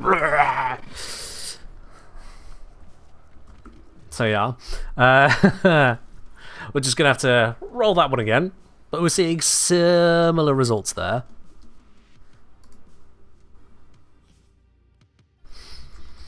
What I'm getting from this happy hour is part of how D addressed the whole one shot in the first place is that I understand.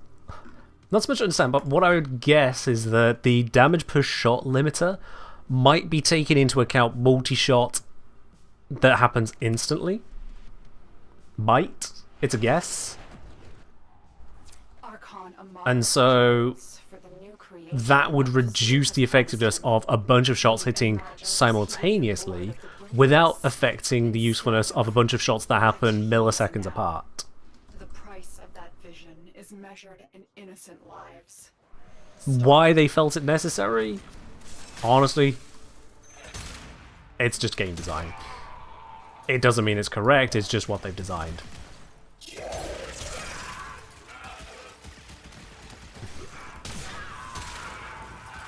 There you are.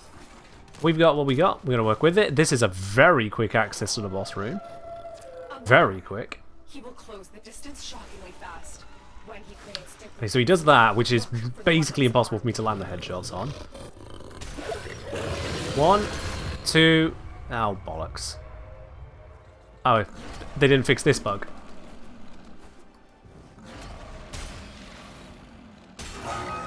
Yep.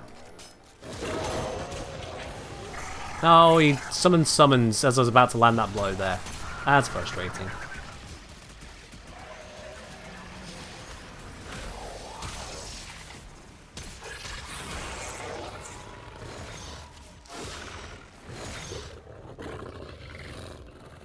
Bro, that's not okay. How am I supposed to hit the headshot? Oh, thank you. Just sits himself inside of that thing. How absolutely dare he? That was frustrating. Around 3 to 4 headshots? It seemed to be around that, yeah. The increased difficulty of landing the clean headshot because of not using invis is counteracting any of the benefits I'm getting from the raw valence formation combination. Not to forget as well that Vari gets headshot benefits as a result of Prowl. So it's around that same result. What about this that I have heard of? What happened to this build? What fell off of you?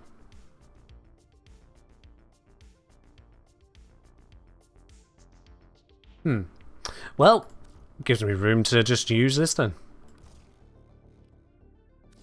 We'll grab that. And I believe it was a slam weapon we're looking for. So something like the Magister Incarnate.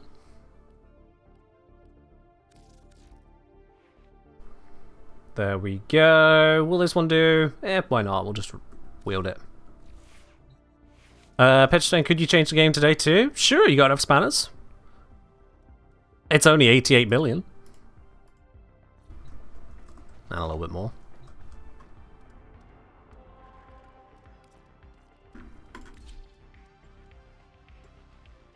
I don't know how long it'd take to get 88 million spanners. It just looks like a funny number put on there. Just 8 8s. Amar, Pazul's assassin, used to silence those who speak out against armor. Much as Pazul himself Oh, that tries to donk. stifle the voice of Era with God. That was beautiful to witness. Alright. Yep, dodge that. Okay. I'm not sure this is the setup I thought it was for the hammer. Because it doesn't seem to be as strong as I hoped. No, there's no way this is the setup I thought it was. Alright. Maybe asking how many bits do not change the game? I mean, we're just doing what we're doing. Also, apple. Apple applied.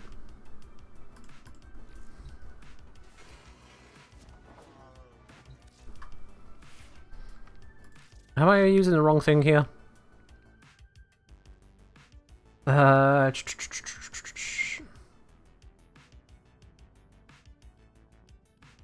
that is heavy attack.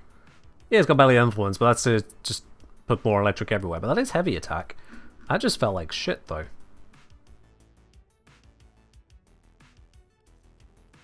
Yeah, heavy slam.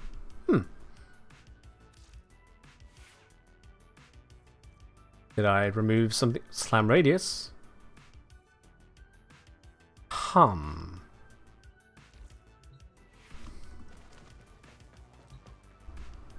We'll take it back in. I'll take it back in for a moment. Well, that does not bode particularly well for the Archon.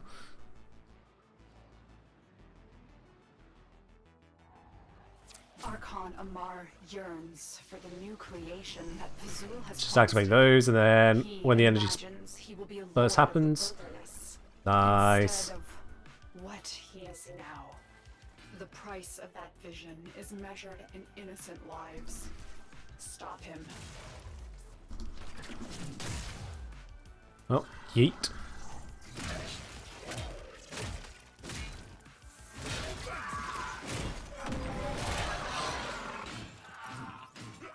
What I'm wanting here is to build up enough, get the heavy... Oh, don't do that. No one likes it when you do that.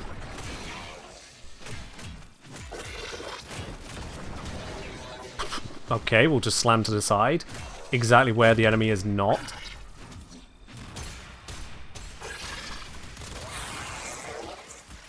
That worked. God damn it. So that should activate that, then we can go slam. That's a little bit more damage.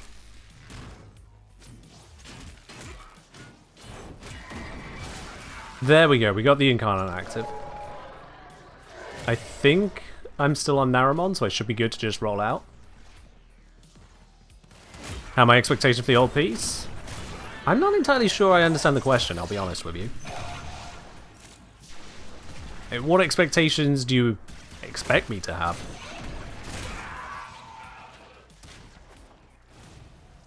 Alright, I'm up. Oh, come on! Don't dispel my buffs like that. That was toxic. When he creates duplicates, look for the one that is armed. That was effective, yeah. Down. Wow, okay. That nearly one-shot him. Bit of a run-up to get there, but that nearly one-shot him.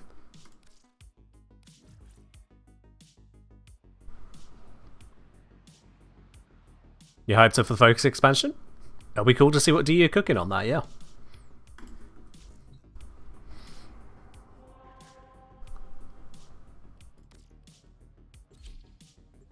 Those Nourish Not Zarters? Correct, yes.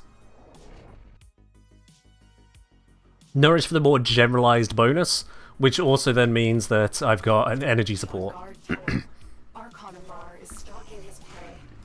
So I can do that. Is the grotesque truth behind Fazul's gospel of a new era. Sentient beasts ruling over a docile human herd. Yep, let's dodge that. Don't think I actually dodged it. Oh, bollocks. Just lost my combo. Downside of Discipline's merit. It happens frequently, but it does not stick around like I'm used to on Tenakai. So I like to use Opportunities Reach a lot of the time. But what I need here is the consistency of it.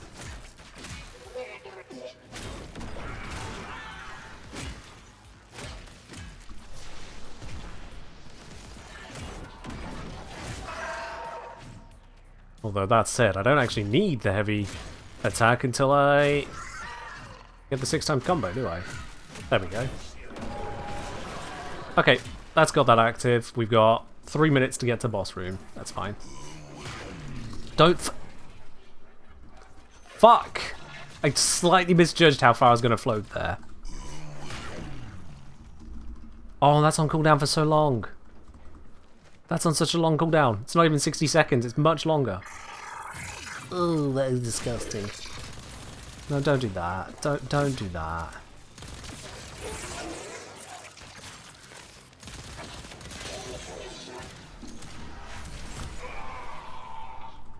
There we go. Right. Got the necessary buffs.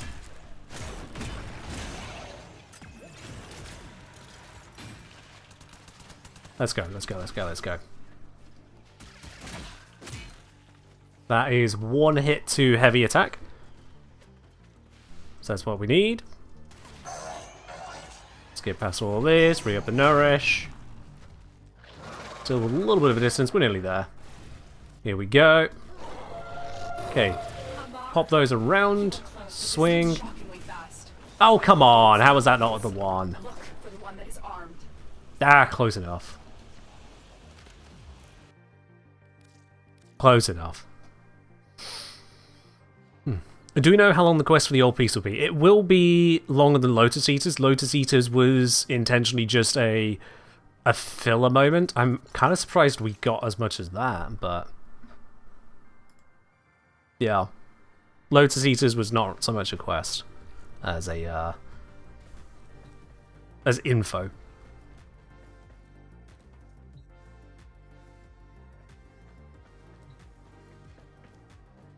Yeah, I'll be honest, when it comes to hype for games and updates in general, I basically just don't have it anymore. I just don't have the hype for things, because either they will be good, and we can experience that when it comes out, or they won't be good, and then we can rightly judge it so. And then you have the varieties in between of, well, this is good, but, or that is bad, except it's all a big old spectrum. But the whole thing of building up the hype and expectations of what's to come I've fallen out of love with all that. I really have. Because if you set your expectations low, you're setting yourself up to just be unimpressed, and you're already disappointed in the update before it's even arrived. Because you're setting your expectations low, you're telling yourself, it's not going to be worth it.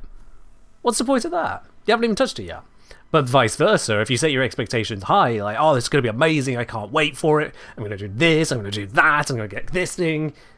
And then when it comes out and the reality of it hits you, unless it matches those expectations, or if you're lucky, exceeds them, your high expectations will then get failed. And you have that pull down from it. Like, oh. I mean, yeah, it's good, but it's not what I... Oh. It's the same reason I don't really spend much time going on and on about what could be added to games. Oh, but what if they made this change to Zephyr? Oh, but what if they added this mechanic to drop tables? What if? There are an infinite number of what ifs. And to avoid going too deep into it, I've spent the last decade in a country suffering the effects of what if. Okay? So, take it as it is. If the update is out, whatever update you're thinking of, play it, experience it, see what you make of it. Or if you'd rather, ask a creator who has experienced it where the video is that they can watch on it. If it's not yet released, see what to expect, sure, but don't build expectations. That's my approach to it. So that when the update drops, if I enjoy it, I enjoy it. Not because my expectations were set somewhere, but because I just went into it to play it. And if instead I find it an absolute grind, then I know that as well. We don't get drop tables ahead of time. We don't get a breakdown of cinematic moments ahead of time. We don't get to feel for weapons, mechanics, gameplay elements, story elements, how they hit. We get none of that until we play it. So really, any expectation we can have is empty until it arrives.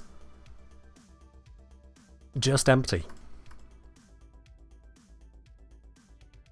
Alright, let's see. So, we've had a look at the Archon a few times over there, and we can get some pretty nifty things from various weapons. We have an inbox message, and Miralab is smiling. Thank you, Miralab, for the sprottling. How very cute a smile. Cheers. Yeah. Cugden saying, well, like song, operator rework, sentience, why not be hyped? Fair enough. If you like the song, that's not so much... I mean, if you're saying you hyped about the song, that wouldn't make sense because it's already out. So you enjoy the song, yeah. Operator rework, they've mentioned very little on so far. Very little, but we have seen two of the so-called ultimates, or whatever name they are giving to them, as part of this Tauron Focus expansion. I'm interested to see what they do with it all. But in terms of hype, well, I was here for the last Focus rework.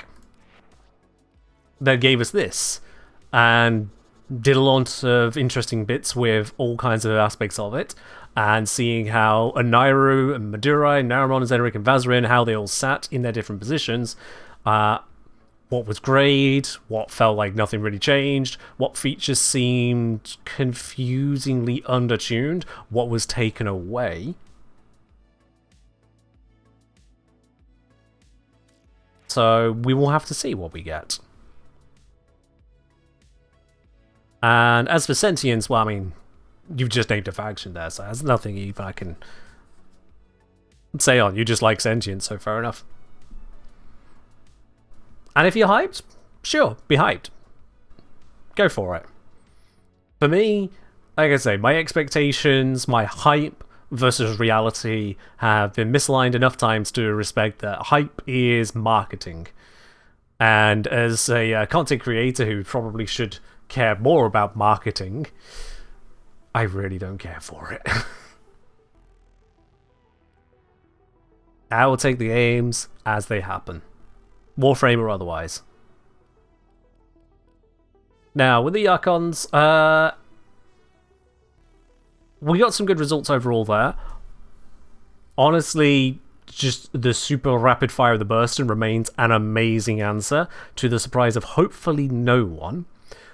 Does leave me wondering if other rapid fire weapons would be similarly effective despite their other stats. There's no way I'm going to get a good result out of Tenora, right? Like, surely not. Wow, this is not even the best fit of things I would like to see on here, but it's what we've got. Yeah. I mean, let's give it a whirl, right? I'm going to swap the Rhyme rounds there for Electric to bring it into a corrosive set, just because I believe that Archons ignore viral. But regardless of that, let's just go Tenora, Lavos, weapon max setup. I mean, let's just roll it into them. What does a mid-grade prime weapon do with these attenuation changes?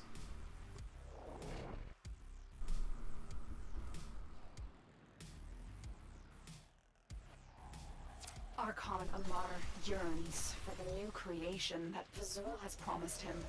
He imagines he will be a lord of the wilderness instead of... Let's get some initial kills here. Get some stacks. Of that vision is measured in innocent lives. There we go, we got our stacks. Stop him. Rip to that thing, whatever it was.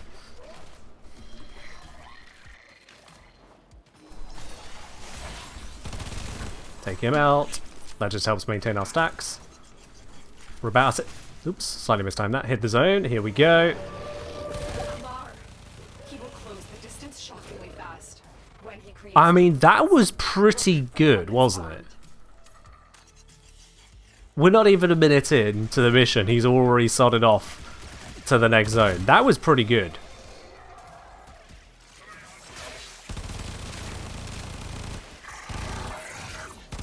And this is far from a meta weapon. I guess my next question is then, what good weapons are bad at this? I think the Tenet Envoy would be pretty shit. Like, it will deal damage, it'll get the kill done, but I think the Tenet Envoy would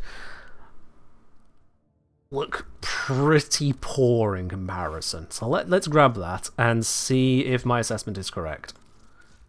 Because I think what it's coming down to is basically do enough decent damage hits rapidly, preferably headshot and crit. Let's get that Bane of Infested off of there. Can we slap on for the moment, actually?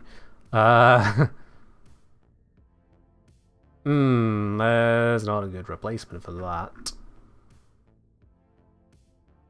I mean, I could throw on Heavy Caliber, but would I really want to? Do they still dodge an Astrok? We can have a look at that in a second as well. Shezbot, thank you very much for dropping your prime over here. Much appreciated. Welcome on in once again. Up onto 2 lovely whole years. Cheers. Oh, what are you? You are currently punched through multi-shot impact. That's disgusting, but it's V polarity. I'm gonna roll it. Let's just go roll it.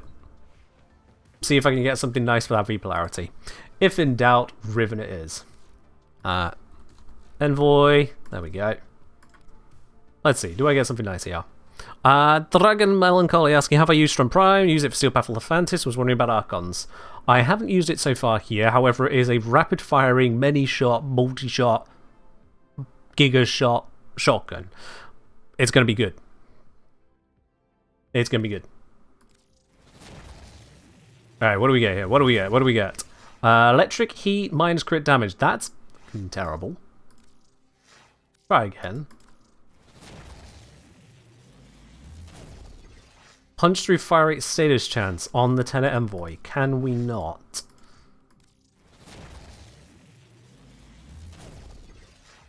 Stage duration, toxin, reload speed minus status chance. Still not good for us. What are the conclusions about attenuation so far? Not a lot that really needs referencing. We're still piecing together the bits. It's an in-progress thing. Good lord. 666 status chance, but not what we're looking for in general. Let's just get rid of that.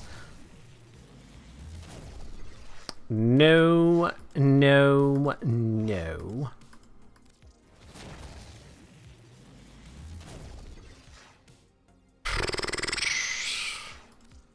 Oh, Rivens, what a fun mechanic.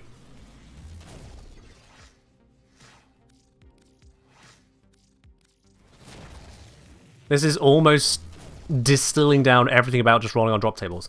Okay, plus crit damage, plus heat, minus impact. Now, the minus impact on the direct hit there, we do lose a bit of direct damage, but let's face it, who cares about that? That is a Riven I can be happy with for now.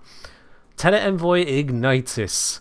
That's it's doing some igniting, that's for certain.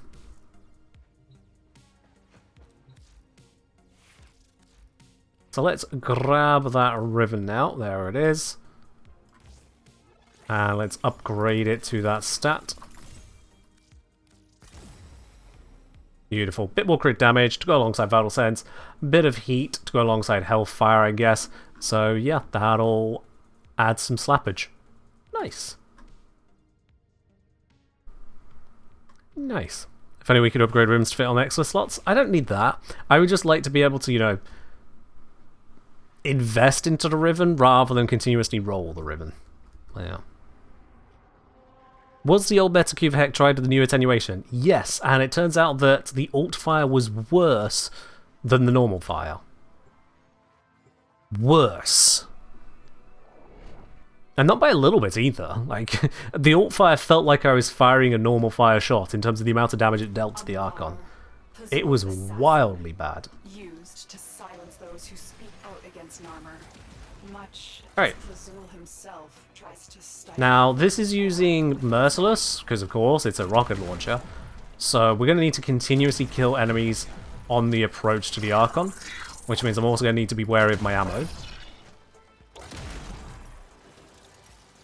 Ah yes, if you could not resist that, that'd be great.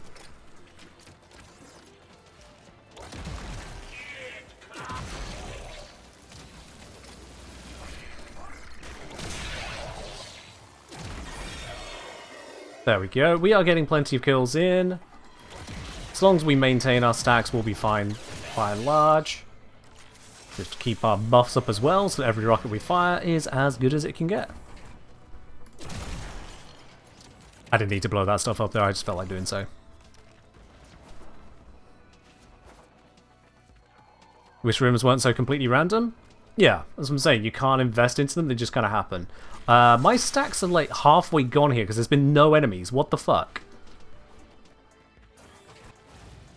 And then when the enemies are finally there, they all just vanish because it's the start of the fight.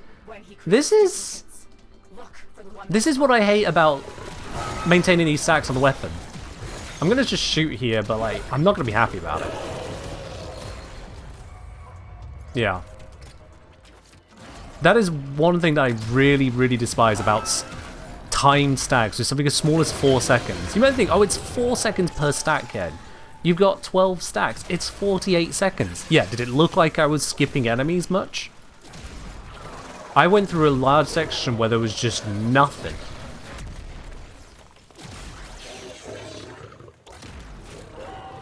But yeah, as expected, that did not perform too well. It still got the kill, but like... stacks aside, that wasn't great. Not comparatively, no. Let's try that again. I'm gonna gamble on my ability here. And my understanding of the game. What I'm gonna do is I'm going to swap... strangely enough, I'm gonna swap out Merciless for Deadhead. Actually, no, I can do even better. I can just go for Dexterity. Dexterity has a very long time, 120 seconds down to 0, versus Merciless is 48 seconds down to 0. And Deadhead is... how long's that down? 72 seconds down to 0. So dexterity is a really long one at 120 seconds down. And it's 20 seconds just for one stack. So we should be able to maintain that with a good melee. And then we can go in full power on the Envoy. I just need to get a couple extra kills along the way to make sure I keep the multi-shot stacks up as well. Stacks, stacks, stacks.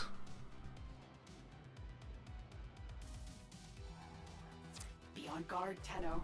Archon Amar is stalking his prey. This is the grotesque truth behind Pazul's gospel of a new So era. damage stacks active on abilities. Docile hidden herd. Multi-shot is charged. And that is melee charged.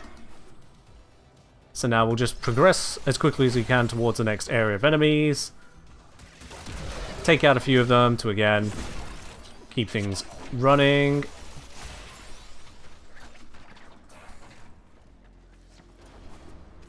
I'm getting close to the arena, so let's do some kills here as well. That should have us as good as fully charged. There we go. He will close the distance shockingly fast when he creates duplicates. Look for the one that is armed. Oh, come on. Look how close he got down there. But there we go. That was pretty decent, but not great. Come to say, what's the reason for plus damage arcane versus something like Primary Blight? Primary Blight requires you to constantly apply toxin procs with your gun and keep them up because they all expire at once. So, Comjin, observing what you have just observed over the last few tests here, whereupon Merciless basically ran itself to 0, what there makes you think Primary Blight is a good choice?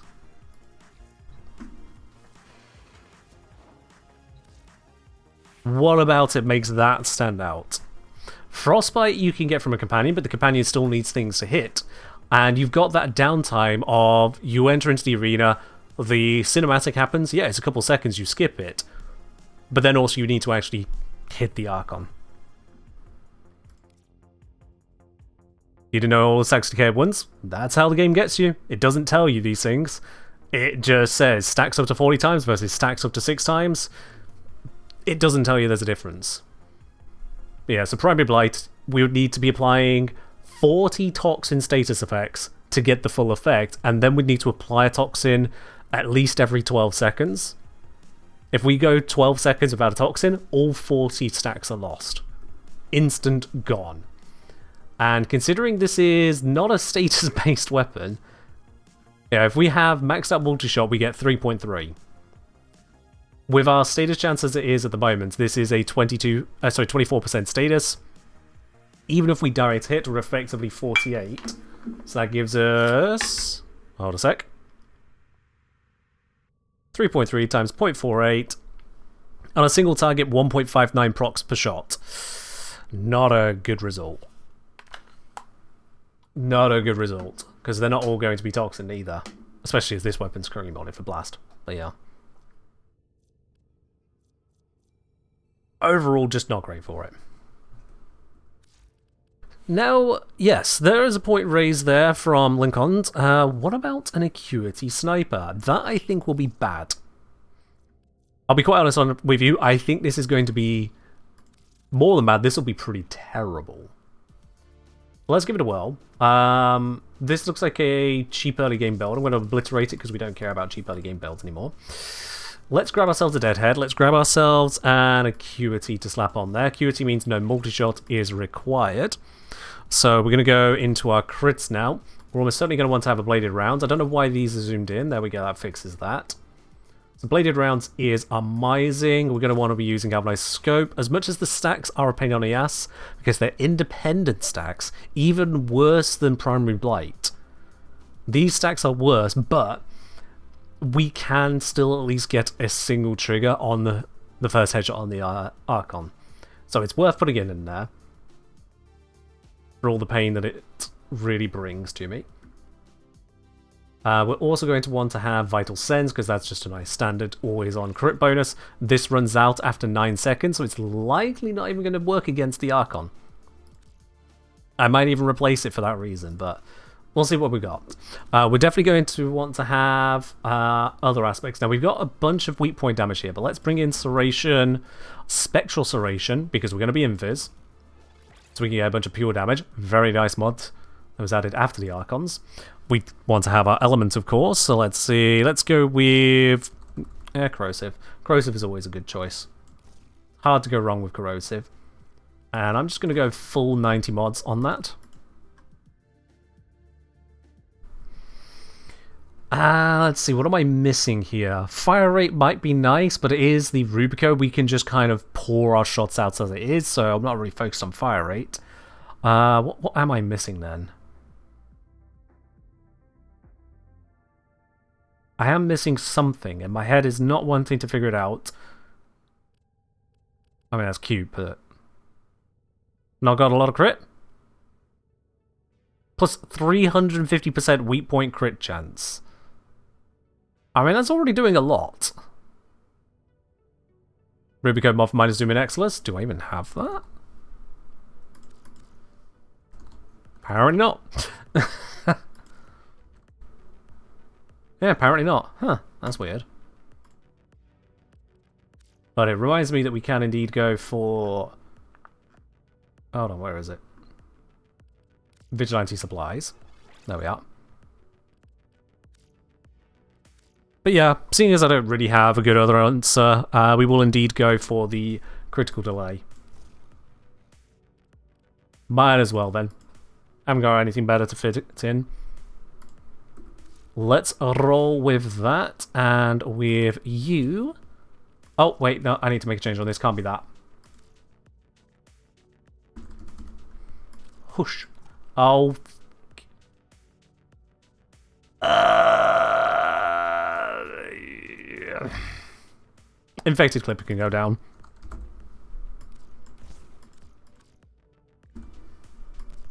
There we are. And that works. Okay, cool.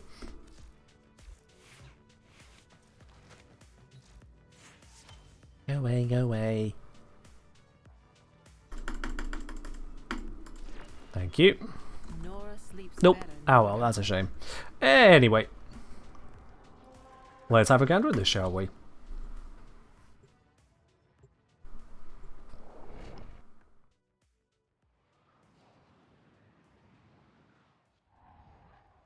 Archon Amar yearns for the Now, previously, when I did the whole one-shotting an Archon, the Rubico was absolutely dog shit for this job. What he is now. Hey, these guys! Oh yeah, we can shoot these ones. It's nothing. Stop him. There we are. Best aiming I've done all stream. So, that much? Yeah, not a problem. Not a problem. Oh, we turned at just the right moment there. Fucker, you can live.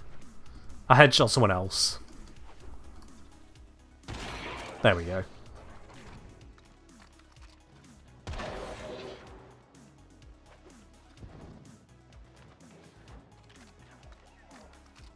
Okay, so we've got this particular boss arena, so I should be able to get some headshots in just before triggering the boss. So let's stack that. Okay, we're all upset about something. Here we go. Boss is over here. Amar. He will close the distance shockingly fast when he creates duplicates. Okay, that was pretty clean. That was pretty clean, yeah. We could be happy with that.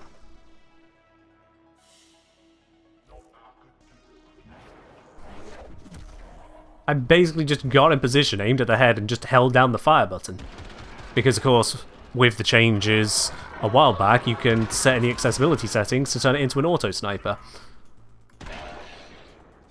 So, if the target's head is going to stay in one spot for a couple seconds, you just kind of open up. Okay. Have I tried a status or DOT-based weapon yet? That hasn't been a focus yet. We've been going through various bits. I'm just gonna honk. Alright, that's enough of that.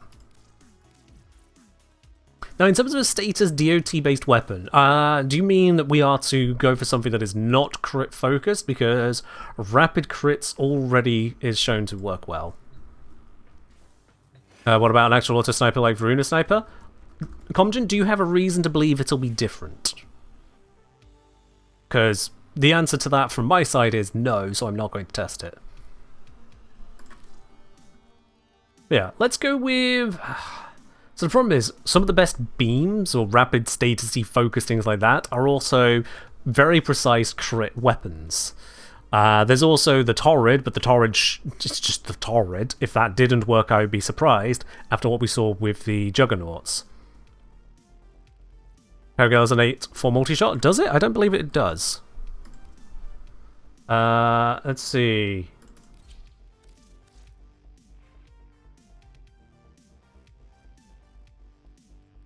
Multi-shot 1.8 from Galvanized Chamber. Yeah, no, it doesn't have a built-in for multi-shot. You might be thinking of the burst fire, but that's not multi-shot, that's burst fire. It's a very, very, very different thing.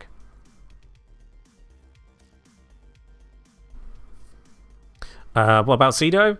So Cedo is also not a status killer. It's a Gunko Shezbot, but we were looking at status first, because that's what got suggested first.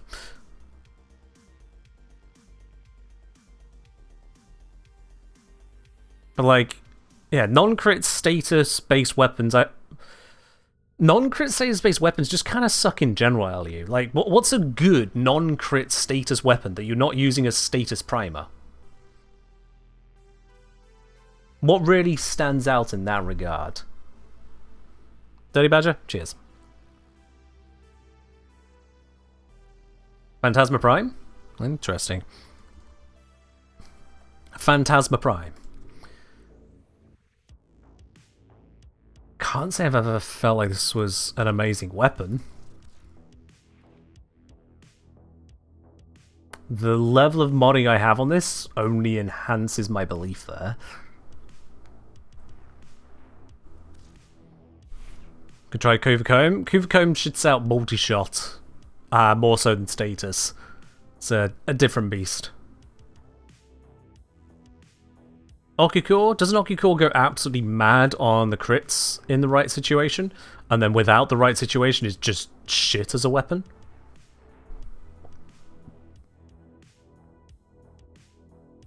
Too bad you can't stack up a lot of heat on Archons. That is a fair point, Shezbot, actually. That is a fair point. Aren't Archons capped at 4 of each status effect?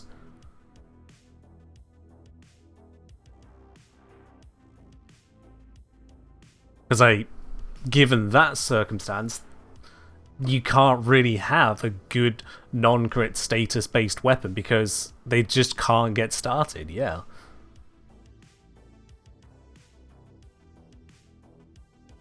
Now let's amend the damage types on this, because currently, what even? So if I do that, corrosive heat, fair enough. I'm not going to put in any more effort than that right now. Let's swap this over to the king of making status strong. We'll do a heat infusion setup here. Saren, can I ask you to stick to English only on this channel, please? Mods can't translate anything other than English. Same for myself. But welcome in. Alright, let's just throw Phantasma Prime at this. I don't think this is going to do much of anything. I'm missing a mod slot, granted, but even sans one mod, we're going to get a good idea. Now, I'm ready to be pleasantly surprised, This is the grotesque truth behind Azul's which is exactly why I'm testing. sentient beasts ruling over a docile human. But yeah, we'll see. Have I got an arcane on this? Oh yeah, it's Crux. Yeah. Even more status focused, of course, and allows to just fire for longer. Because 11 mag does not go very far otherwise.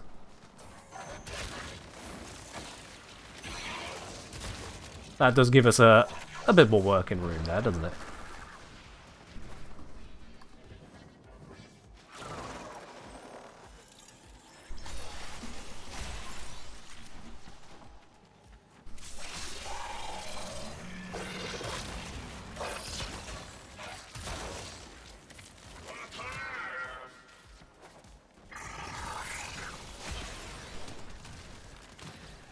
Shouldn't Phantasma have a really interesting auto-aim alt-fire? Oh god, is that gonna do much of anything?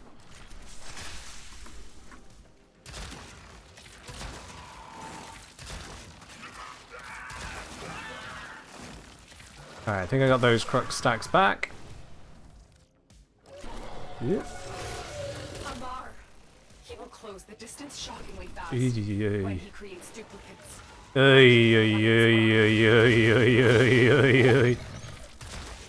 no, that... I mean, it's killing it, but it's killing me. What about that alt fire then?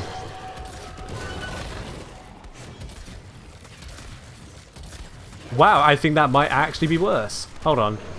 It's taken so long, my buffs run out.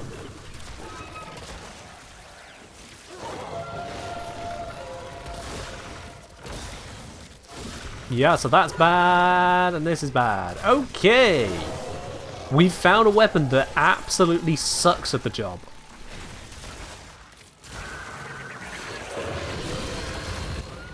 Like, genuinely sucks. I'm going to switch to the Leighton now. 0 buffs on it. Because no kills. Yeah. Okay. You thought the Archons are status capped? You were correct, Hello. We were checking just in case, because some people are like, oh, but what if? Yeah, so no what if. Bad. Bad juju. In every way, bad juju. So, Phantasma, not fantastic. That is about how I remembered this weapon, and is how I'm going to continue to remember this weapon. I will use something else. Let's go a different way. Let's go Torrid. I'm capped he didn't take a single heat proc. Well, that just makes it worse, doesn't it? If he's immune to heat procs, then my bad on not noticing sooner, but also fuck that for just random immunities. Because if he's going to be immune to stuff, you'd expect a little immunity icon to show or something. That'd be great. Whatever.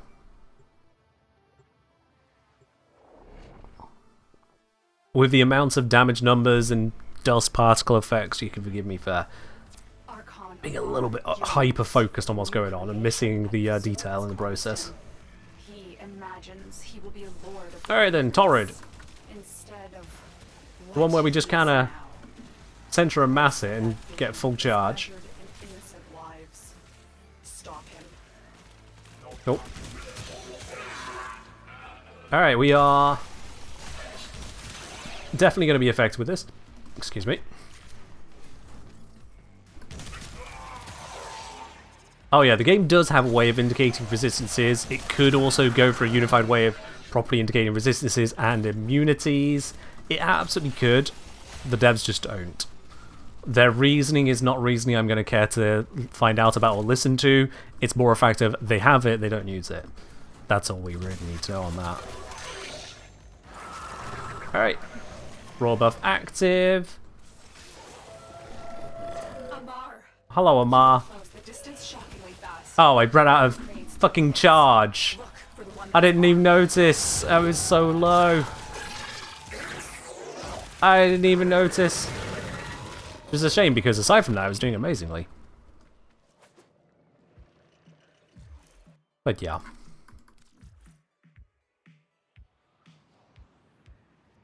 Oh. Yeah, we are. See, it turns out that, you know, meta weapons go burr. They're meta for a reason. Rapid crits are basically the way to kill attenuated enemies. You can mess around with damage types, you can mess around with status chance, you can mess around with multi-shots. Ultimately, more hits per second. Not more hits in a hit, but more hits per second with more power, more crit, more headshot. Which is about what I expected the results to be there. It was still very interesting to me that the Kuvahek alt fire did not get its benefits, though. That is definitely a revelation. That is a big deal. Okay, so outside the Archons then, those are taken out of it, those are taken out of it. Eidolons I've already looked at. Redeemer's still one shot, so and the bursting still burnt it down, so you're good. 1999 enemies. Okay. Let's grab us a the Burston once again. Gotta love the Burston. It's always a good anchoring point for what's going on. Is it day on Earth? Oh, that's a good question. Is it daytime on Earth now? It is! We're up for 37 minutes. My god, we've been missing it for a while. Good shout, Kabu. Good shout. We'll do that first and then go to 1999. Okay, Konzu. Bounty. Nama. Don't get anyone to take that on. Early lunch for Kanzu. It is happening again. Once more they round us up. Once more they clap their cursed veils on our faces. Bring our people back, Sura. Show Narmer we will never submit. Alright, thumper. I'm detecting troop buildup in the region. If you accept this mission, move to the waypoint and disrupt the force before they can mobilize. The commander in charge of this I'm battalion hearing is hiding somewhere world nearby sounds the waypoint. around Lotus just Draw them out nattering away. from- Oh, nattering. Natar. I get it now. Anyway. I just want the thumper.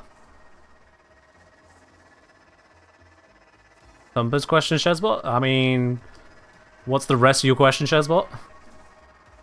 Because I know you know what a thumper is, so what's your actual question? Damn, none spawning in the nearby area. We have to go further afield.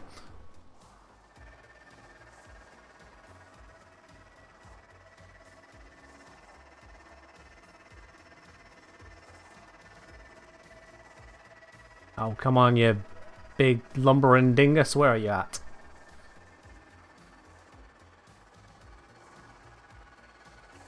Ah, okay. Yes, I am going for thumpers.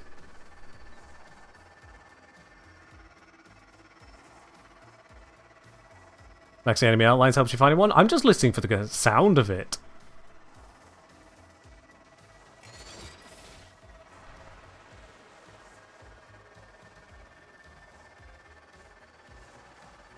They make a very distinct sound when they start climbing out of the ground. Sod it, let's turn on the highlight as well, just in case I've missed it.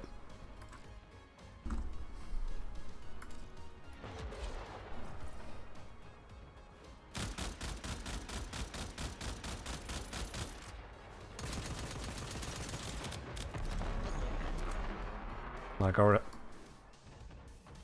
Huh. Alright then, level 53, Thumpadoma, let's do this. Raw, heat buff. Charged Incarnon off that plate.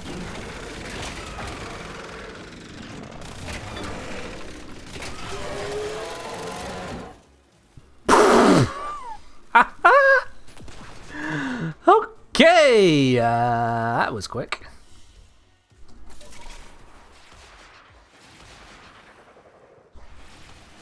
I think it's time we load up Steel Path.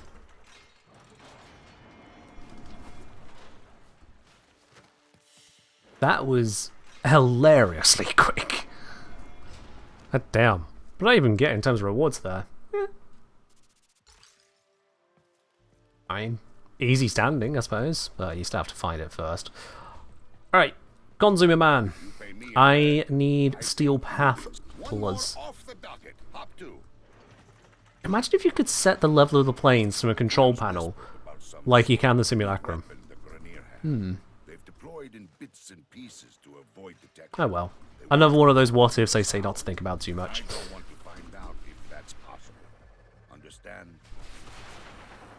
Alright, covering a large open area. Destroy anything associated with this weapons project. Trying to hit all trigger spots. I don't actually know where they are, I'm just vaguely aware as to how it works. A Grenier science officer responsible for deploying the array has just arrived on the plains. Bring him to me. I don't want to actually activate the mission, because that'll activate failure conditions and whatnot. I don't care for that lot.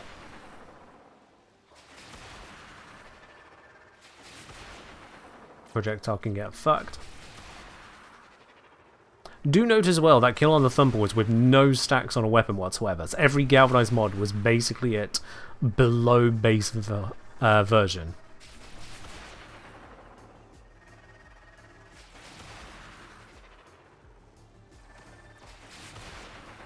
Come on, where you at?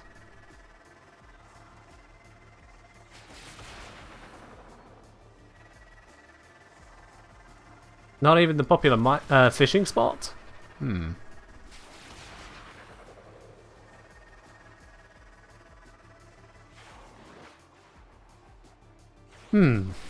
Okay.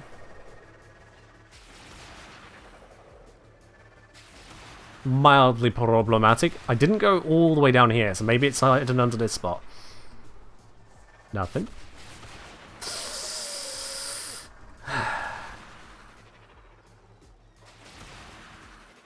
Did I kill the 2 dropships? Oh, true. That might have given me some buffs there, yes.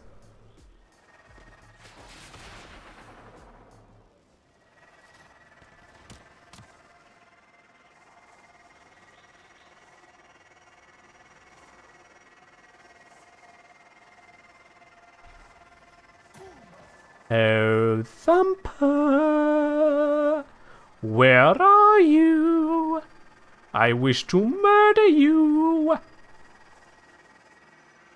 God knows what my neighbors think.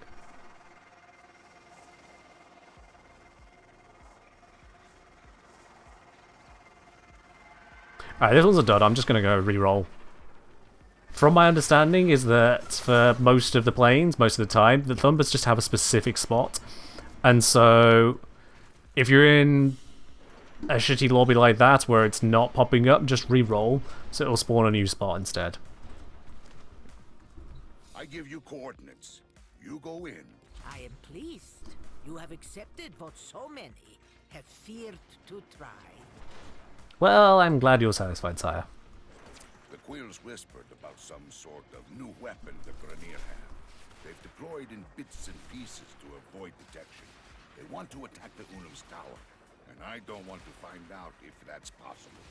Understand? Understood. Disrupt and destroy anything associated with this weapons project. The Orican Tower is what protects Cetus from Grenier. Ow. We can't give Bump them the ahead. opportunity to attack it. I am just kind of casually scouting the area where Thumpers can spawn, which is basically the entire goddamn map.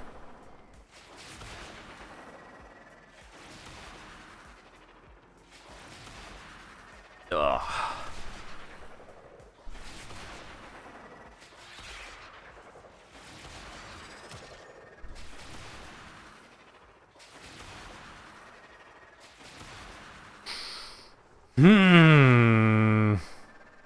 Oh, come on, I didn't enter the circle.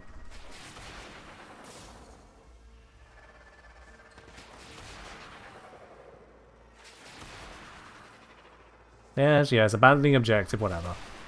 Doesn't really matter, does it?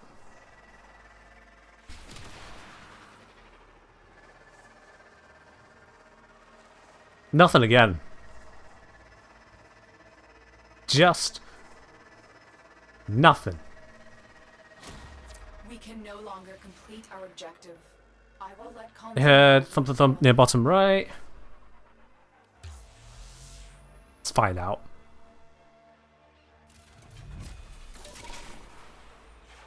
Cog the Mighty say, hey Ken, just wanted to say, loved the Warframe Starfinder module that came out, saw you had a hand in it and wanted to express gratitude. Hey, that's real nice of you.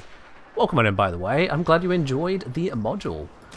And yes, indeed, I did have a hand in it. The basically the introduction all the way up to, but not including the actual characters themselves. That was all me. Like, editors do editing thing to tidy bits up, but the actual writing, the whole intro, that was all me. I'm glad you enjoyed it. Oh, that guy just teleported to the right. Yeah, I ain't seeing any thumpy over this side. It would have lit up like a Christmas tree, and instead we've just got these furball bullshits happening.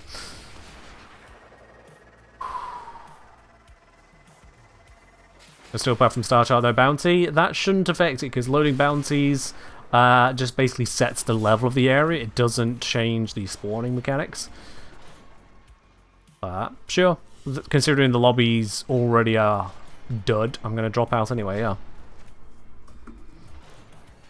But to be clear, this working is not a verification of that particular strat if it does. There are zones where thumper sightings go into wiki. Yeah, those zones cover basically most of the entire plains. So it doesn't really help.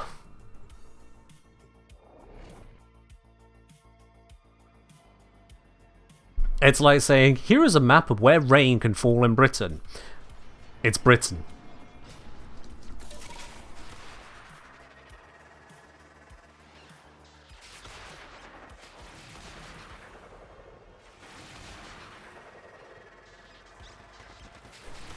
Well, that lot spawns in. Big old bunch of nothing.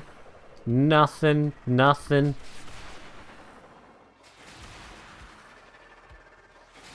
Nada. Nope. No.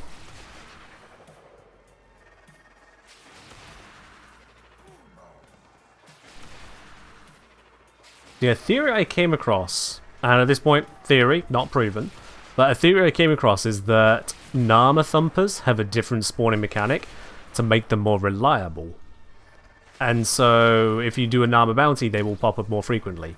Like I say, just theory. I haven't verified it so far. In fact, what we've had so far would run against it, that it took a while to still find it. Yeah.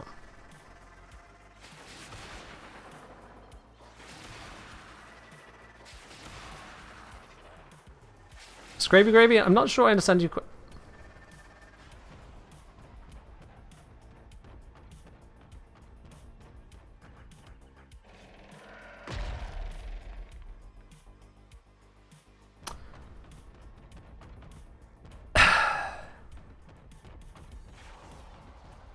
That's the entrance.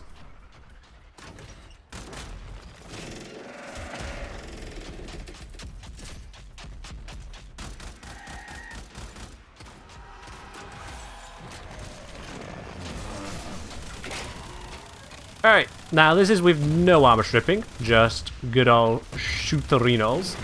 Armor strip is probably a very good idea, considering it'll be a 10 times damage increase, assuming nothing modifies that damage. But we're doing this without for the moment. As I can't apply corrosive procs, I can't strip its armor that way. Probably shouldn't have bust that off there, because I can charge on him. But we have that other one.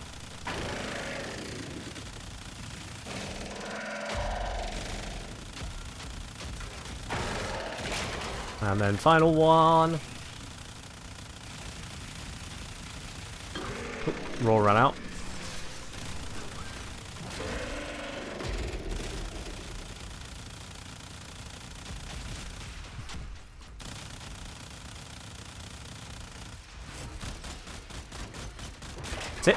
Sit still.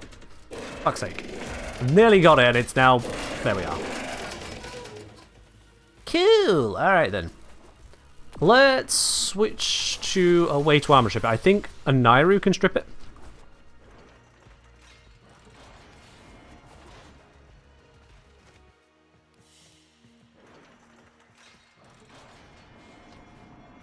Loot acquired, equipment arsenal. Switch to a Nairu. I know a Nairu has an armor strip, but it's a question of can it strip it. Children admire your good. I am pleased. You have accepted what so many have feared to try. Vegas lockdown? I haven't got that equipped. Whispered about some sort of new weapon the Grenier have. They've deployed in bits and pieces to avoid detection. Okay, didn't spawn this time. At the Unum's tower. And I don't want to find out if that's possible. Understand? Disrupt and destroy anything associated with this weapons project. Not over here. The tower is what protects Cetus from Grenier. Did I get 2 times resource from Steel Path? No idea. A Grenier science officer responsible for deploying the array has just arrived on the plains. Bring him to me. It shouldn't, because we get a resource drop chance booster, but the drops on that are you get this many drops.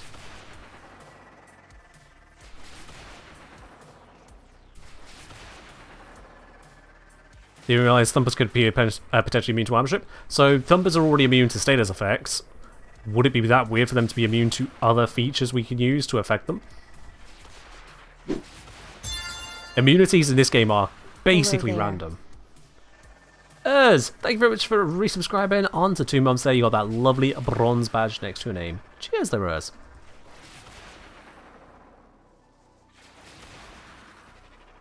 They're not immune to Temple Dragon Spot. They were immune to it. They weren't, and then they became immune to it. So we'll have to double check on that. And you say nor cold. I'll have to check if those effects apply, because I was applying no status effects at all there. You're making some interesting claims. They're not quite lining up with my experiences, Shazbot. And I'd love to test them further, but oh. Here's where I put my thumper, if I had one.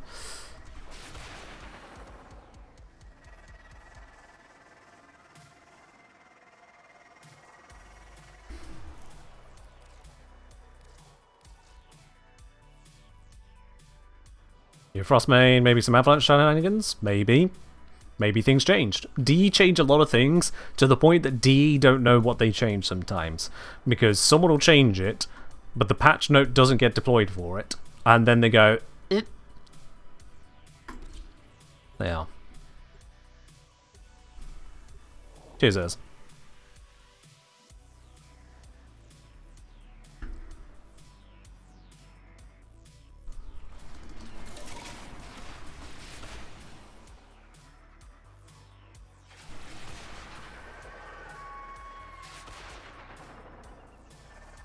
Look at these guys. Yep, we are on Steel Path. Good, good.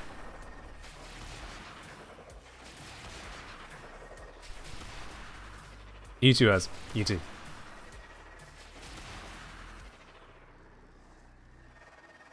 Ah, bloody hell. I swear I spent half this stream either loading Archons or some other unit just to try and test how the game works on them. It is a huge drag on actually testing things. It's just getting to the thing to test against it.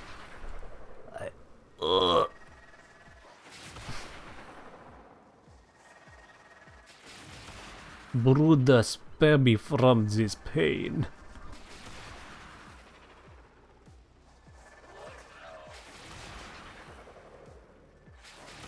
And when you consider certain things that are chance-based, it's no wonder people come up with their crazy-ass theories.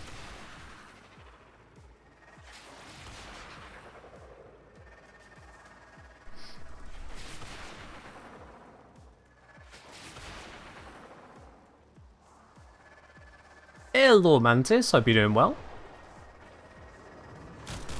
What if I just, like, put bullets into you again? Wow, that is tanking a lot more than it was before. Of course, it's Steel Path.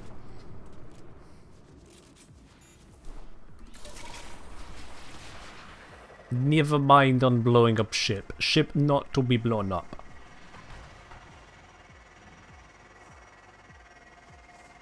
That's just that bit of scenery going thumpy thumpy. It's not actually a thumper.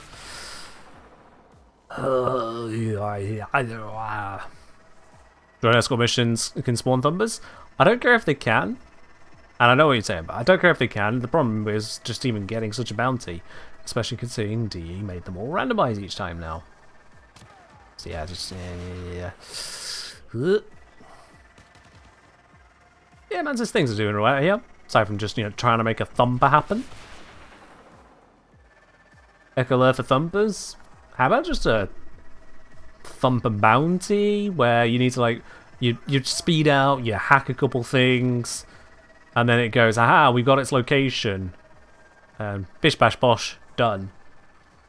Have like maybe a stage or two of things, but quick stages, not defend an objective pointlessly for 3 minutes. Just a very quick in and out.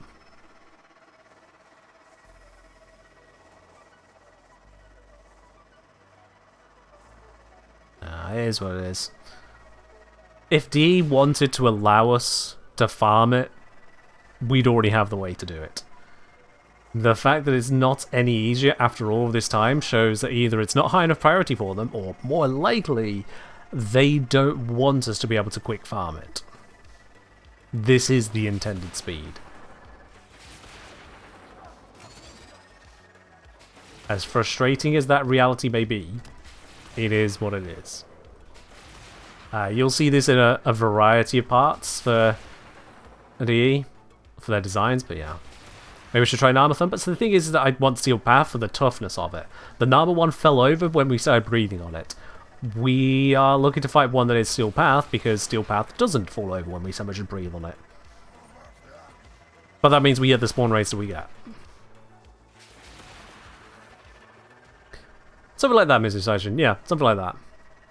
I had in mind of, like, hack terminal to get information as to who controls it, find commander, kill them, get the activator. Activator goes, bam! Thumper comes out ground with marker on it. Something like that, which is basically the same as yours.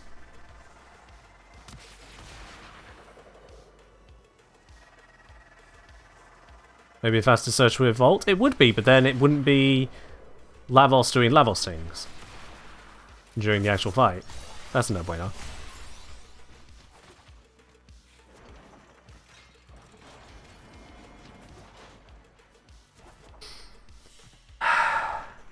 Mission complete? Really? Mission fucking complete? Yeah.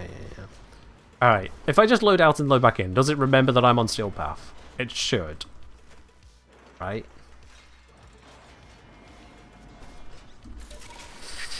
Let's go find an enemy and see if it remembered. Yeah, it remembered. Okay, good.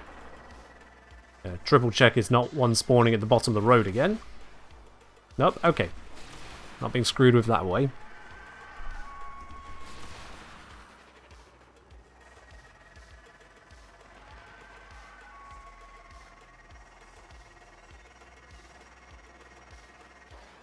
Ooh, look at me! I'm fishing! Ooh! Oh, I hope nothing comes and disturbs this. Certainly no big thumperinos. Ooh, I'm just a poor little fisher. Alright, where the fuck is it?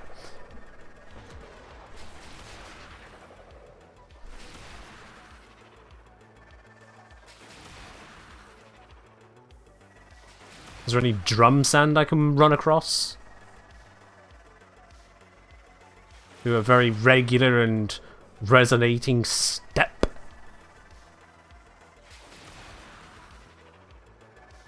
Do I need to draw the various parts of the forbidden thumper?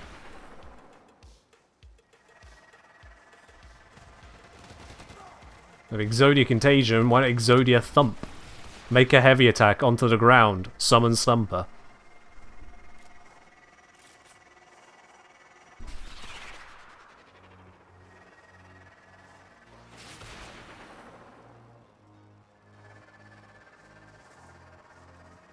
Manaholic say, have you tried Dune? It's getting updated in around 9 hours. Let's server reset. Bring back player base since we can move servers. Sorry, I don't really know the context of what you're asking there, Manaholic, other than, hey, have you played this completely other game? No is the answer. I don't even know anything about it. What I've learned is everything you've said right now.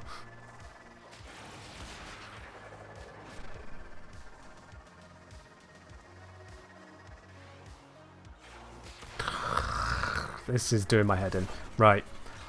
I'm going to load a Nama bounty and see how long it takes a Thumper to spawn. I don't want a Nama Thumper, but I'm going to just see what happens. How the children admire your good deeds. Your deeds shall be. Alright, let's do this. Game knows I'm looking for. It gave us one. It's happening again. Well, actually, it's given us one on both, so it's given us two. Once more they clap It's their the frustration of it all. Bring our people back, Sura. Show Narmer we will never submit. I've detected troop buildup in the region. If you accept this mission, move to the waypoint and disrupt the force before they can mobilize. Big fat if there, Lotus. Big fat if. An enemy drone has crashed in your area. I need you to escort it to safety. Proceed to the waypoint if you accept this mission.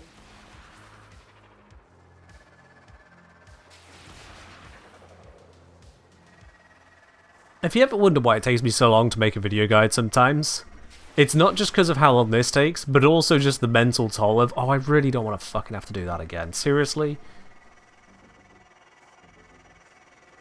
So this is just...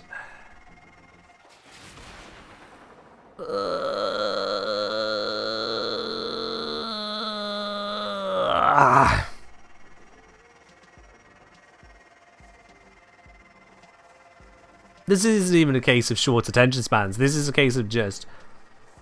Where's my content? Where is my thumper? I can only carry the sheer disdain in my voice for so long before people just go, yeah, you know what? Fuck this, I'm out. You are actively ruining the stream, DE.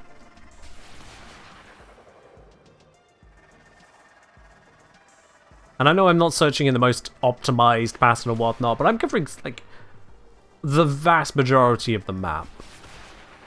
Certainly in a route that is quick enough and wide enough that it should catch most of any spawns.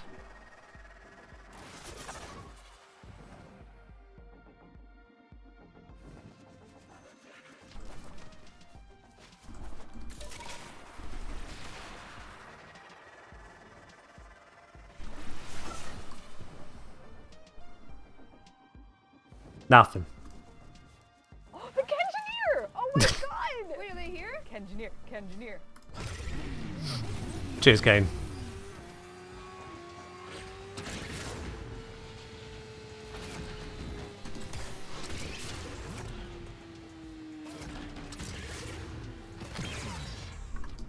Didn't mean to press that. Didn't mean to press that.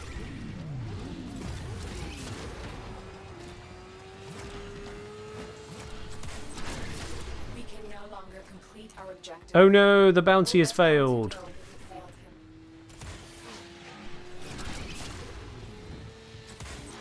Wait, how did I get mag procced? It's daytime.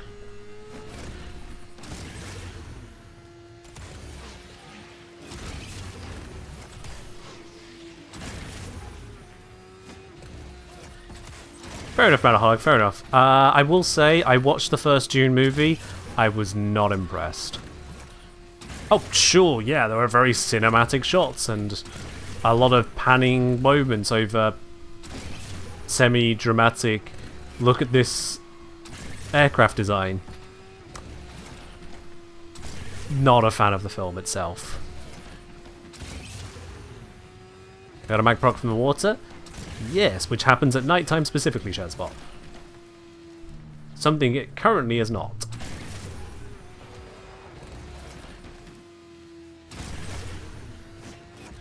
Hence my confusion as to how I got a mag proc when it's not nighttime.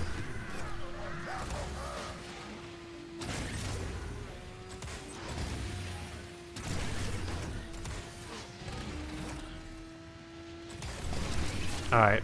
I have flown, I have biked, I have aim glided, and come to an exceedingly sudden stop. Yeah.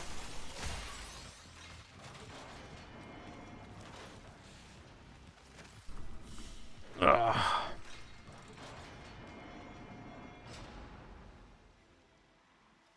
God damn it.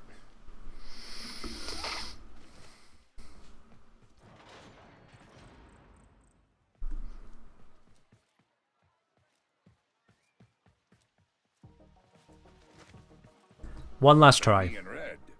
One last try. Because we're almost out of time for it to even spawn. It is happening again. Once more they round us up. Once more they clap their cursed... Yes, Hilly, except ironically enough not to test attenuation because the Thumper has no attenuation now. So to test the lack of attenuation. On Steel Path. With arm removal. Move to the waypoint and disrupt the force before they can mobilize. We don't have much time. An enemy drone has crashed in your area. I need you to escort it to safety. Proceed to the waypoint if you accept this mission. This just ain't happening, is it? I said, this just ain't happening, is it? Oh, I better quit and go play something else. Boy, I sure will do love to reduce my time on Warframe because the Thumper doesn't spawn.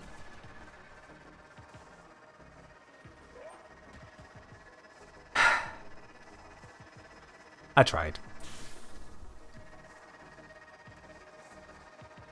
Not my best acting, I know, but...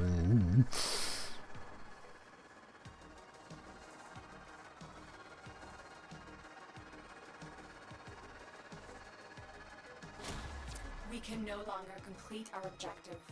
I will let Kanzu know we have failed him.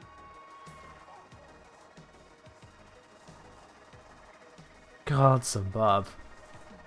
The thing is, like, we can see the spawning radius of normal enemies around me. You can see the red glow of them. But this...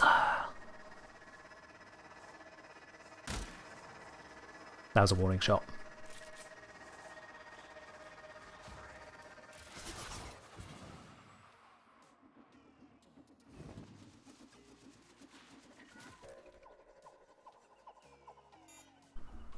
Invalid launch point.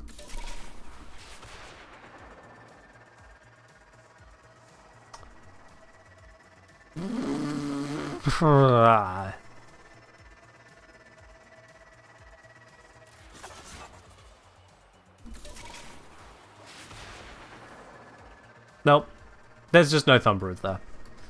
There's just this thing. Strangely level 56. Huh. Oh yeah, I picked the Nama one again, didn't I? Yeah. Yeah, whatever the BS was about the Nama Thumpers being more reliable. No. No. No.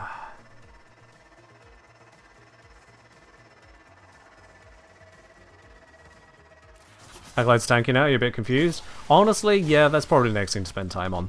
Fuck the Thumper. We're done with this. Where's the engineer come from? Team Fortress 2, basically.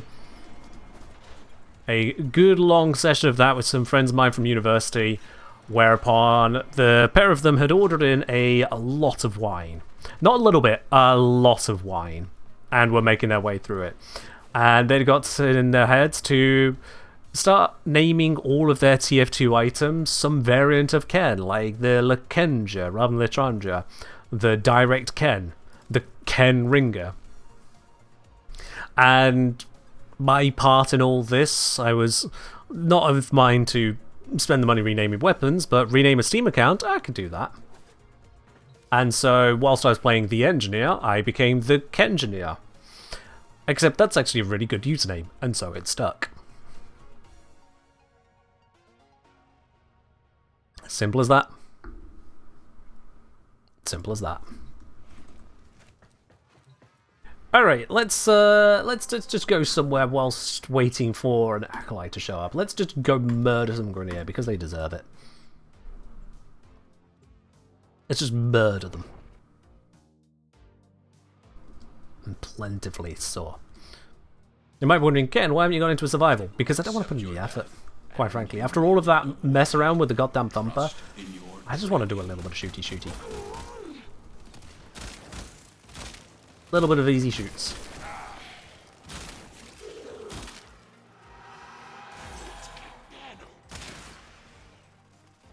See how easy that is?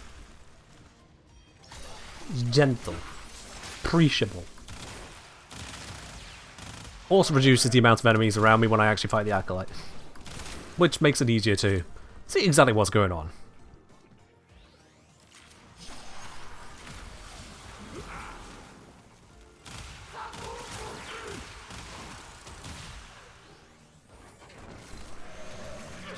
Bonk.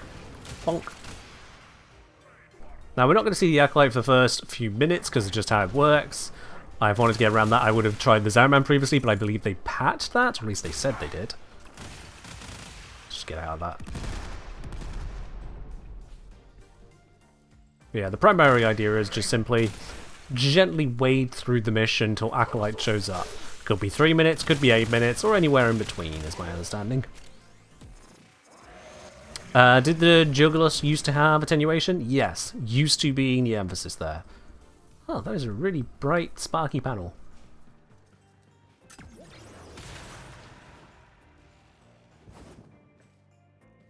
Don't jump!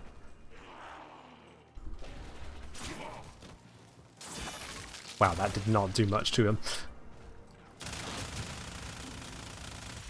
It's always saddening when you can pull off a finisher in a non-stealth frame, but because you're not using a finisher weapon, because you're in a non-stealth frame, the finisher just doesn't kill them.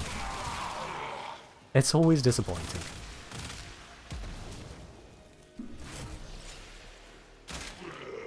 Damn it. Alarms.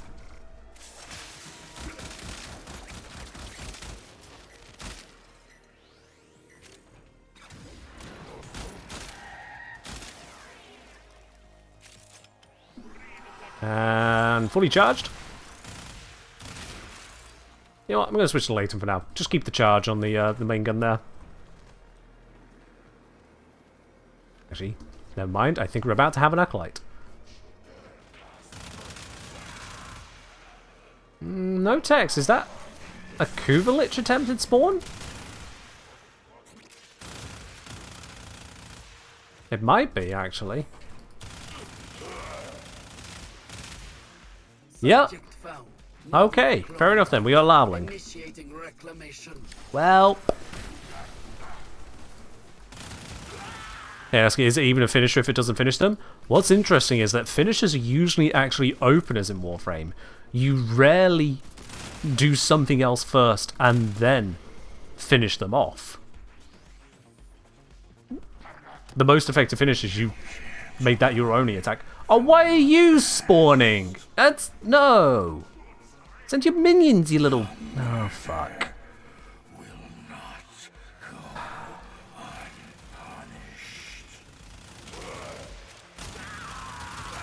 Frustration levels rising. Am I reckoning, mate? I'm not even going to notice your moveset. Okay, if you do just kind of appear in front of me and go invis, maybe I'll notice that.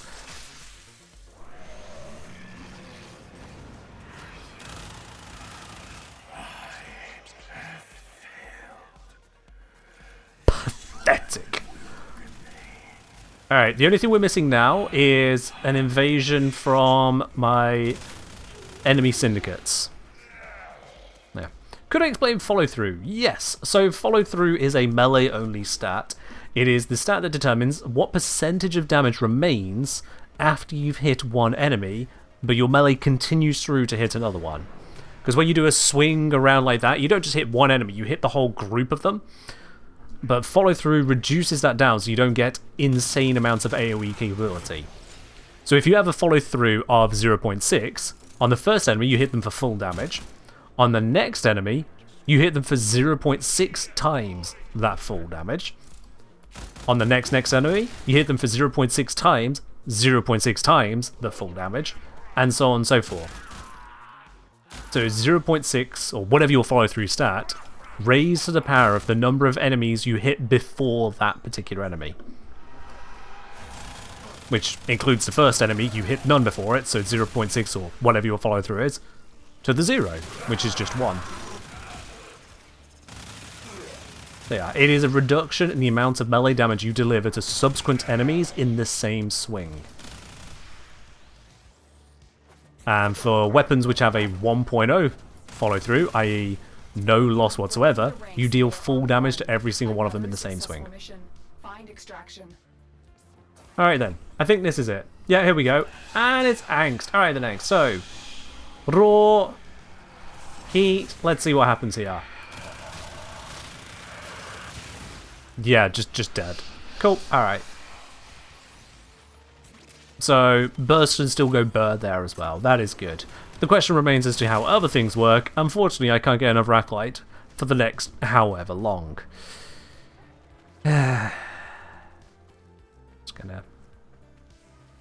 Just gonna walk out the mission at this point. Let's do a little cinematic walkthrough. Now he turned at just the wrong moment there. I almost got by him. Almost.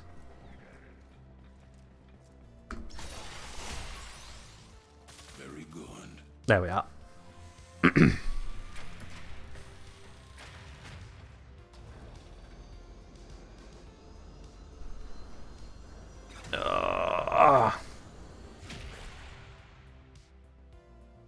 How is angst related to Stalker? It's more the emotions they attempt to impose on us. Misery, angst, violence is not an emotional state, but there we go.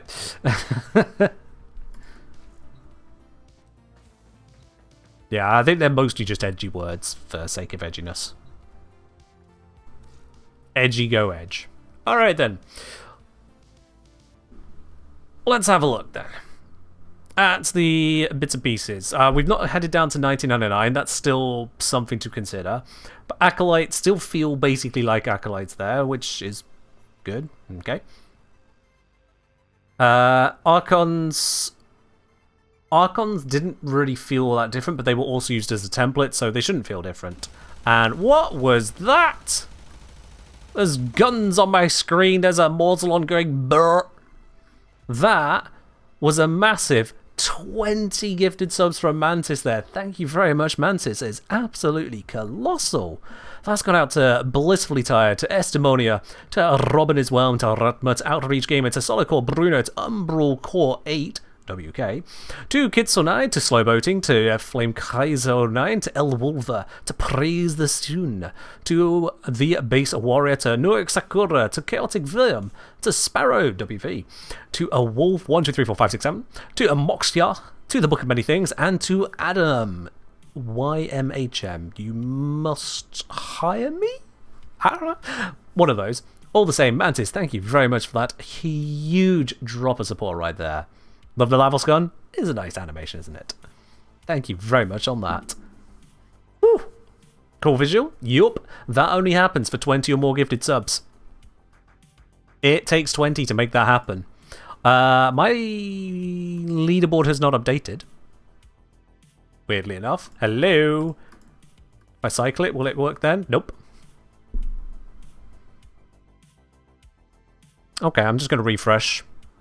But at least something has broken there. There we go. Yeah, now it shows correctly. Why it was showing Mantis on 8 subs, I don't know, because now it's showing on 20. And you definitely didn't just give 12. I think Twitch counted 8 of them and then just broke there, so whatever. Whatever. Now, we'll leave it up to Mantis there, Byte. We'll leave it up to Mantis. If Mantis wants to support the channel in a particular way, Mantis can. Shows 9 for you. How is Twitch this problematic at counting? That's what I want to know here. Like, programmers of the chat, speculate with me. Mantis gives 20 subs at once. Mantis makes a singular contribution to the stream of 20 subs. It pops up as one of the first things that Mantis is gifting 20 subs, so it should know that. Like you can see here, Mantis nicely demonstrating. Thank you very much, Mantis, for gifting 5 subs to the community there. Much appreciated. Going out to Tony75, to Musels, to Wutong, to The Real Pairs, and to iMac. And it was quite literally 2 seconds of enjoyment. 2 seconds before Mirrorlab also steps in with, is that 50 gifted subs? Am I reading that right? Okay then, that's a few right there. The leaderboard is currently telling me that Mantis is gifted 25, correct, and that Mirrorlab is gifted 31. Very, very, very incorrect. But it knows that Mirrorlab gifted 50, and then it went through gifting out the subs to people. How does it not read that and go, yes, this is 50 subs? And how are different people seeing different numbers there? I'm seeing 31, but Snake Raid is seeing 29. Twitch, how have you coded this? All the same, Mirrorlab, thank you very much for the gifted subs there as well. Going on out to Sleepin' Aniki, to Mikalio8, to Naturispot, to Dirox G, to Darko US666, to Waisari, to Felix Finale, to Klonoa1, to Limona, to Cesar Tabis, to Kokaspa, to Kinthic, to Itchy Scratchy, just Itchy Scratch, that's an exclamation mark on the end, to Marcellus25, to Parallel Echo, to Dirty Badger 404, to Uracap, to Don the Crown, to Ardell245, to Freza321, to Pixie Magic, to Cryptid Enjoyer, to Deadweight Sprout, to Korg the Mighty, to Alex Edemon, nope, you broke me that. Let me try it again. Alex Idomon. No, there's not an O there. Alex Idom. There we are. That one really threw me. To Dark Investigator, to that's right. To Irx28, to Rafael SB, to Ekinux, to Tassarect, to Ferro 4X, to KBG, to Nitz18, to Hasty Albers, to Hakuaviselo, to Kokios, to Change Spirit, to Bronze Loser, to Gangrel U, to Mr. Sandman, to Vim Quivers, to Malasitos, to Aziz Fullite, to Isu, to Urien, to Barrington Redmayne, to Niall CD, to Schwartz 10, and to Crixple. Whew. That is a few. Reload the page and number should be correct. Yeah, I had to reload before, but the fact that we have to reload each time someone gifts more than a few is insanity. That's how Twitch is coded. Oh boy. Really sorry, I don't normally do so much, so you don't have to read too many names. It's fine. It's absolutely fine. We want to recognize the number of people that you have just given a breath of fresh air to in this community, because they no longer have ads here on the channel for a whole month. On top of all the other benefits, they get access to the Supporter Tea Lounge, they get the emotes, they get to use the emotes on Discord, across all Discords as well, all the bits and pieces that are coming together there, and the progression of their sub badge. Oh. Cheers. But yeah, so it does mean that Mantis held the number one spot for all of around 5 seconds, I think that was. Enough time for me to thank Mantis and read a couple names. But thank you both all the same. It's not a contest, it is entirely appreciation. And the both of you, the lot of you, know how much I appreciate you all. Absolutely. In fact, there appears to be a scoreboard as to how much I appreciate you. And on that note, if I'm reading this right, there was a hype training coming, and then that ran out, and it started a new hype training coming. I swear that timer just hit 0, and it reset to 5 minutes. Is anyone else seeing that?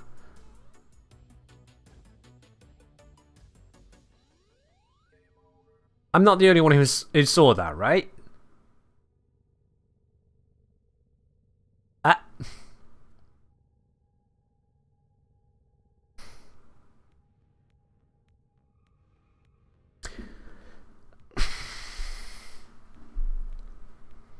You know what? Out of total curiosity, seeing as Twitch is apparently vibe coded based on whatever is happening here, I'm gonna ask it. I'm gonna ask the GPT of all things, what the hell is wrong with Twitch? So just literally that question. What the hell is wrong with the timers and leader boards on Twitch TV? What does it say? I wonder. Out of absolute curiosity, I'm going to burn up some energy and some water in some foreign country, not mine, for, oh god, that's given me a whole ass report. Oh, the hype train that was timing down for 5 minutes is gone. That wasn't 5 minutes.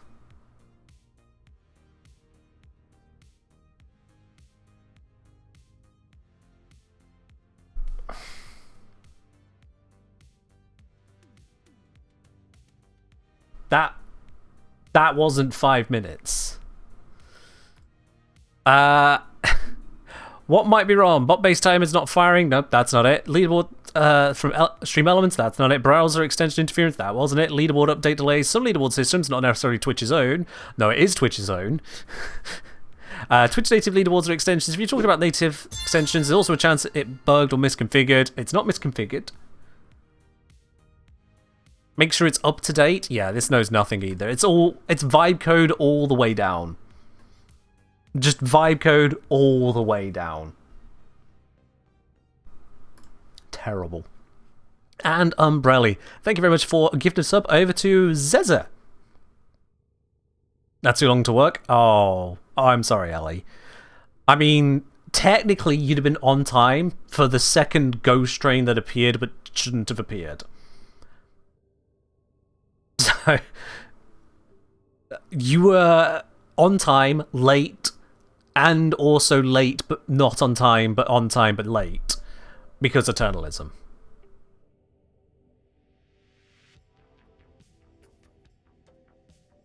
I think... Oh, wait. Yeah, Snake Raid is correct. Someone else gifting a sub updated Mirrorlabe sub count on the leaderboard. How is this coded? How does someone else's sub or gift sub update the count for a different person? I just can't with this stuff. I can't. This is why things like Cloudflare and whatnot go offline, because things just fall apart these days. I don't even... This updates the whole leaderboard? It has to, LU. But the question is, why does it update partway through counting someone else's gifts?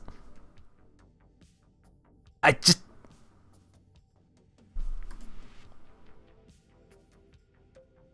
Christ on a bike. Ooh. You know what? Let's open up a program that doesn't shit itself, shall we? After it has been appropriately bug fixed to prevent any further self-shitting, we're going to open up a nice, simple giveaway handler. How about that, eh? A nice, simple giveaway handler. That can't go wrong. What? Okay, that was weird for a moment. That can't go wrong. Let's do us a 75 plat giveaway. Why not, you know? We're going to open up the draw on that. This is 75 plat from D, and if you would like a chance to win that, exclamation mark enter in the chat for a chance to win that. Absolutely. Exclamation mark enter in the chat for a chance to win 75 plat. I'm going to see a variety of fashions and whatnot slide in onto screen here. There is one fashion I still have to implement. Actually, technically two now. Two fashions I've yet to implement. That requires me to have some spare time to update the program. But all the same, all the rest sliding on in with the bits and pieces we got here. Exclamation mark enter with a chance to win that 75 plat right there. I'm going to move my face out of the way now. Bye!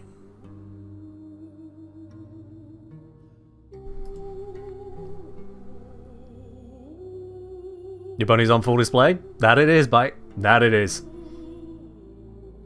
Got a whole spot to yourself there. And one of the few people actually stood on the floor.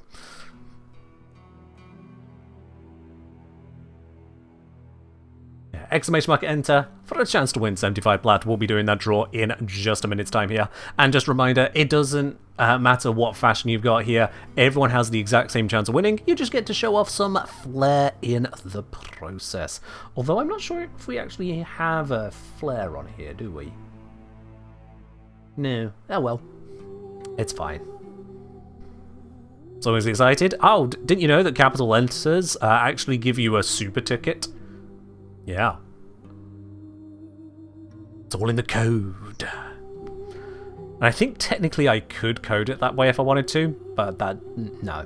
Just, no. Oh, dear, dear, dear. And then Mirrorlabe with the German banter.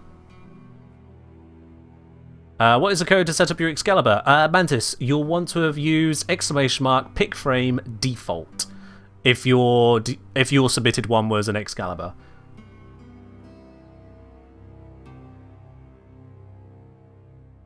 Looks like you've already entered the giveaway, so it won't update your avatar that's already on there. Yeah. Can we enter? You know what, Bite? I'm not going to do that. That feels a little bit too conceited. I'm not going to make the entry exclamation mark Kenta. But I see where you're coming with it. I see. Alright. I think that's about time for everyone to have their roll at this. I suppose, yeah, this is a good time to remind, just before I do the draw here, any of you who did get a gifted sub, you too have the ability to change your avatar in these giveaways. Not only that, but when you change it, it stays changed until you change it again later. So if you get a gifted sub, and you get decide to change your fashion over to, say, Byte Bitsons, I think Byte's made theirs public, then even when your gift sub run outs, you still have that fashion in all of the giveaway draws on this channel. So yeah, all of you with those gifted subs there, if you don't usually subscribe for yourself on the channel here, then you can enjoy that extra perk, and it will stay until you tell it otherwise.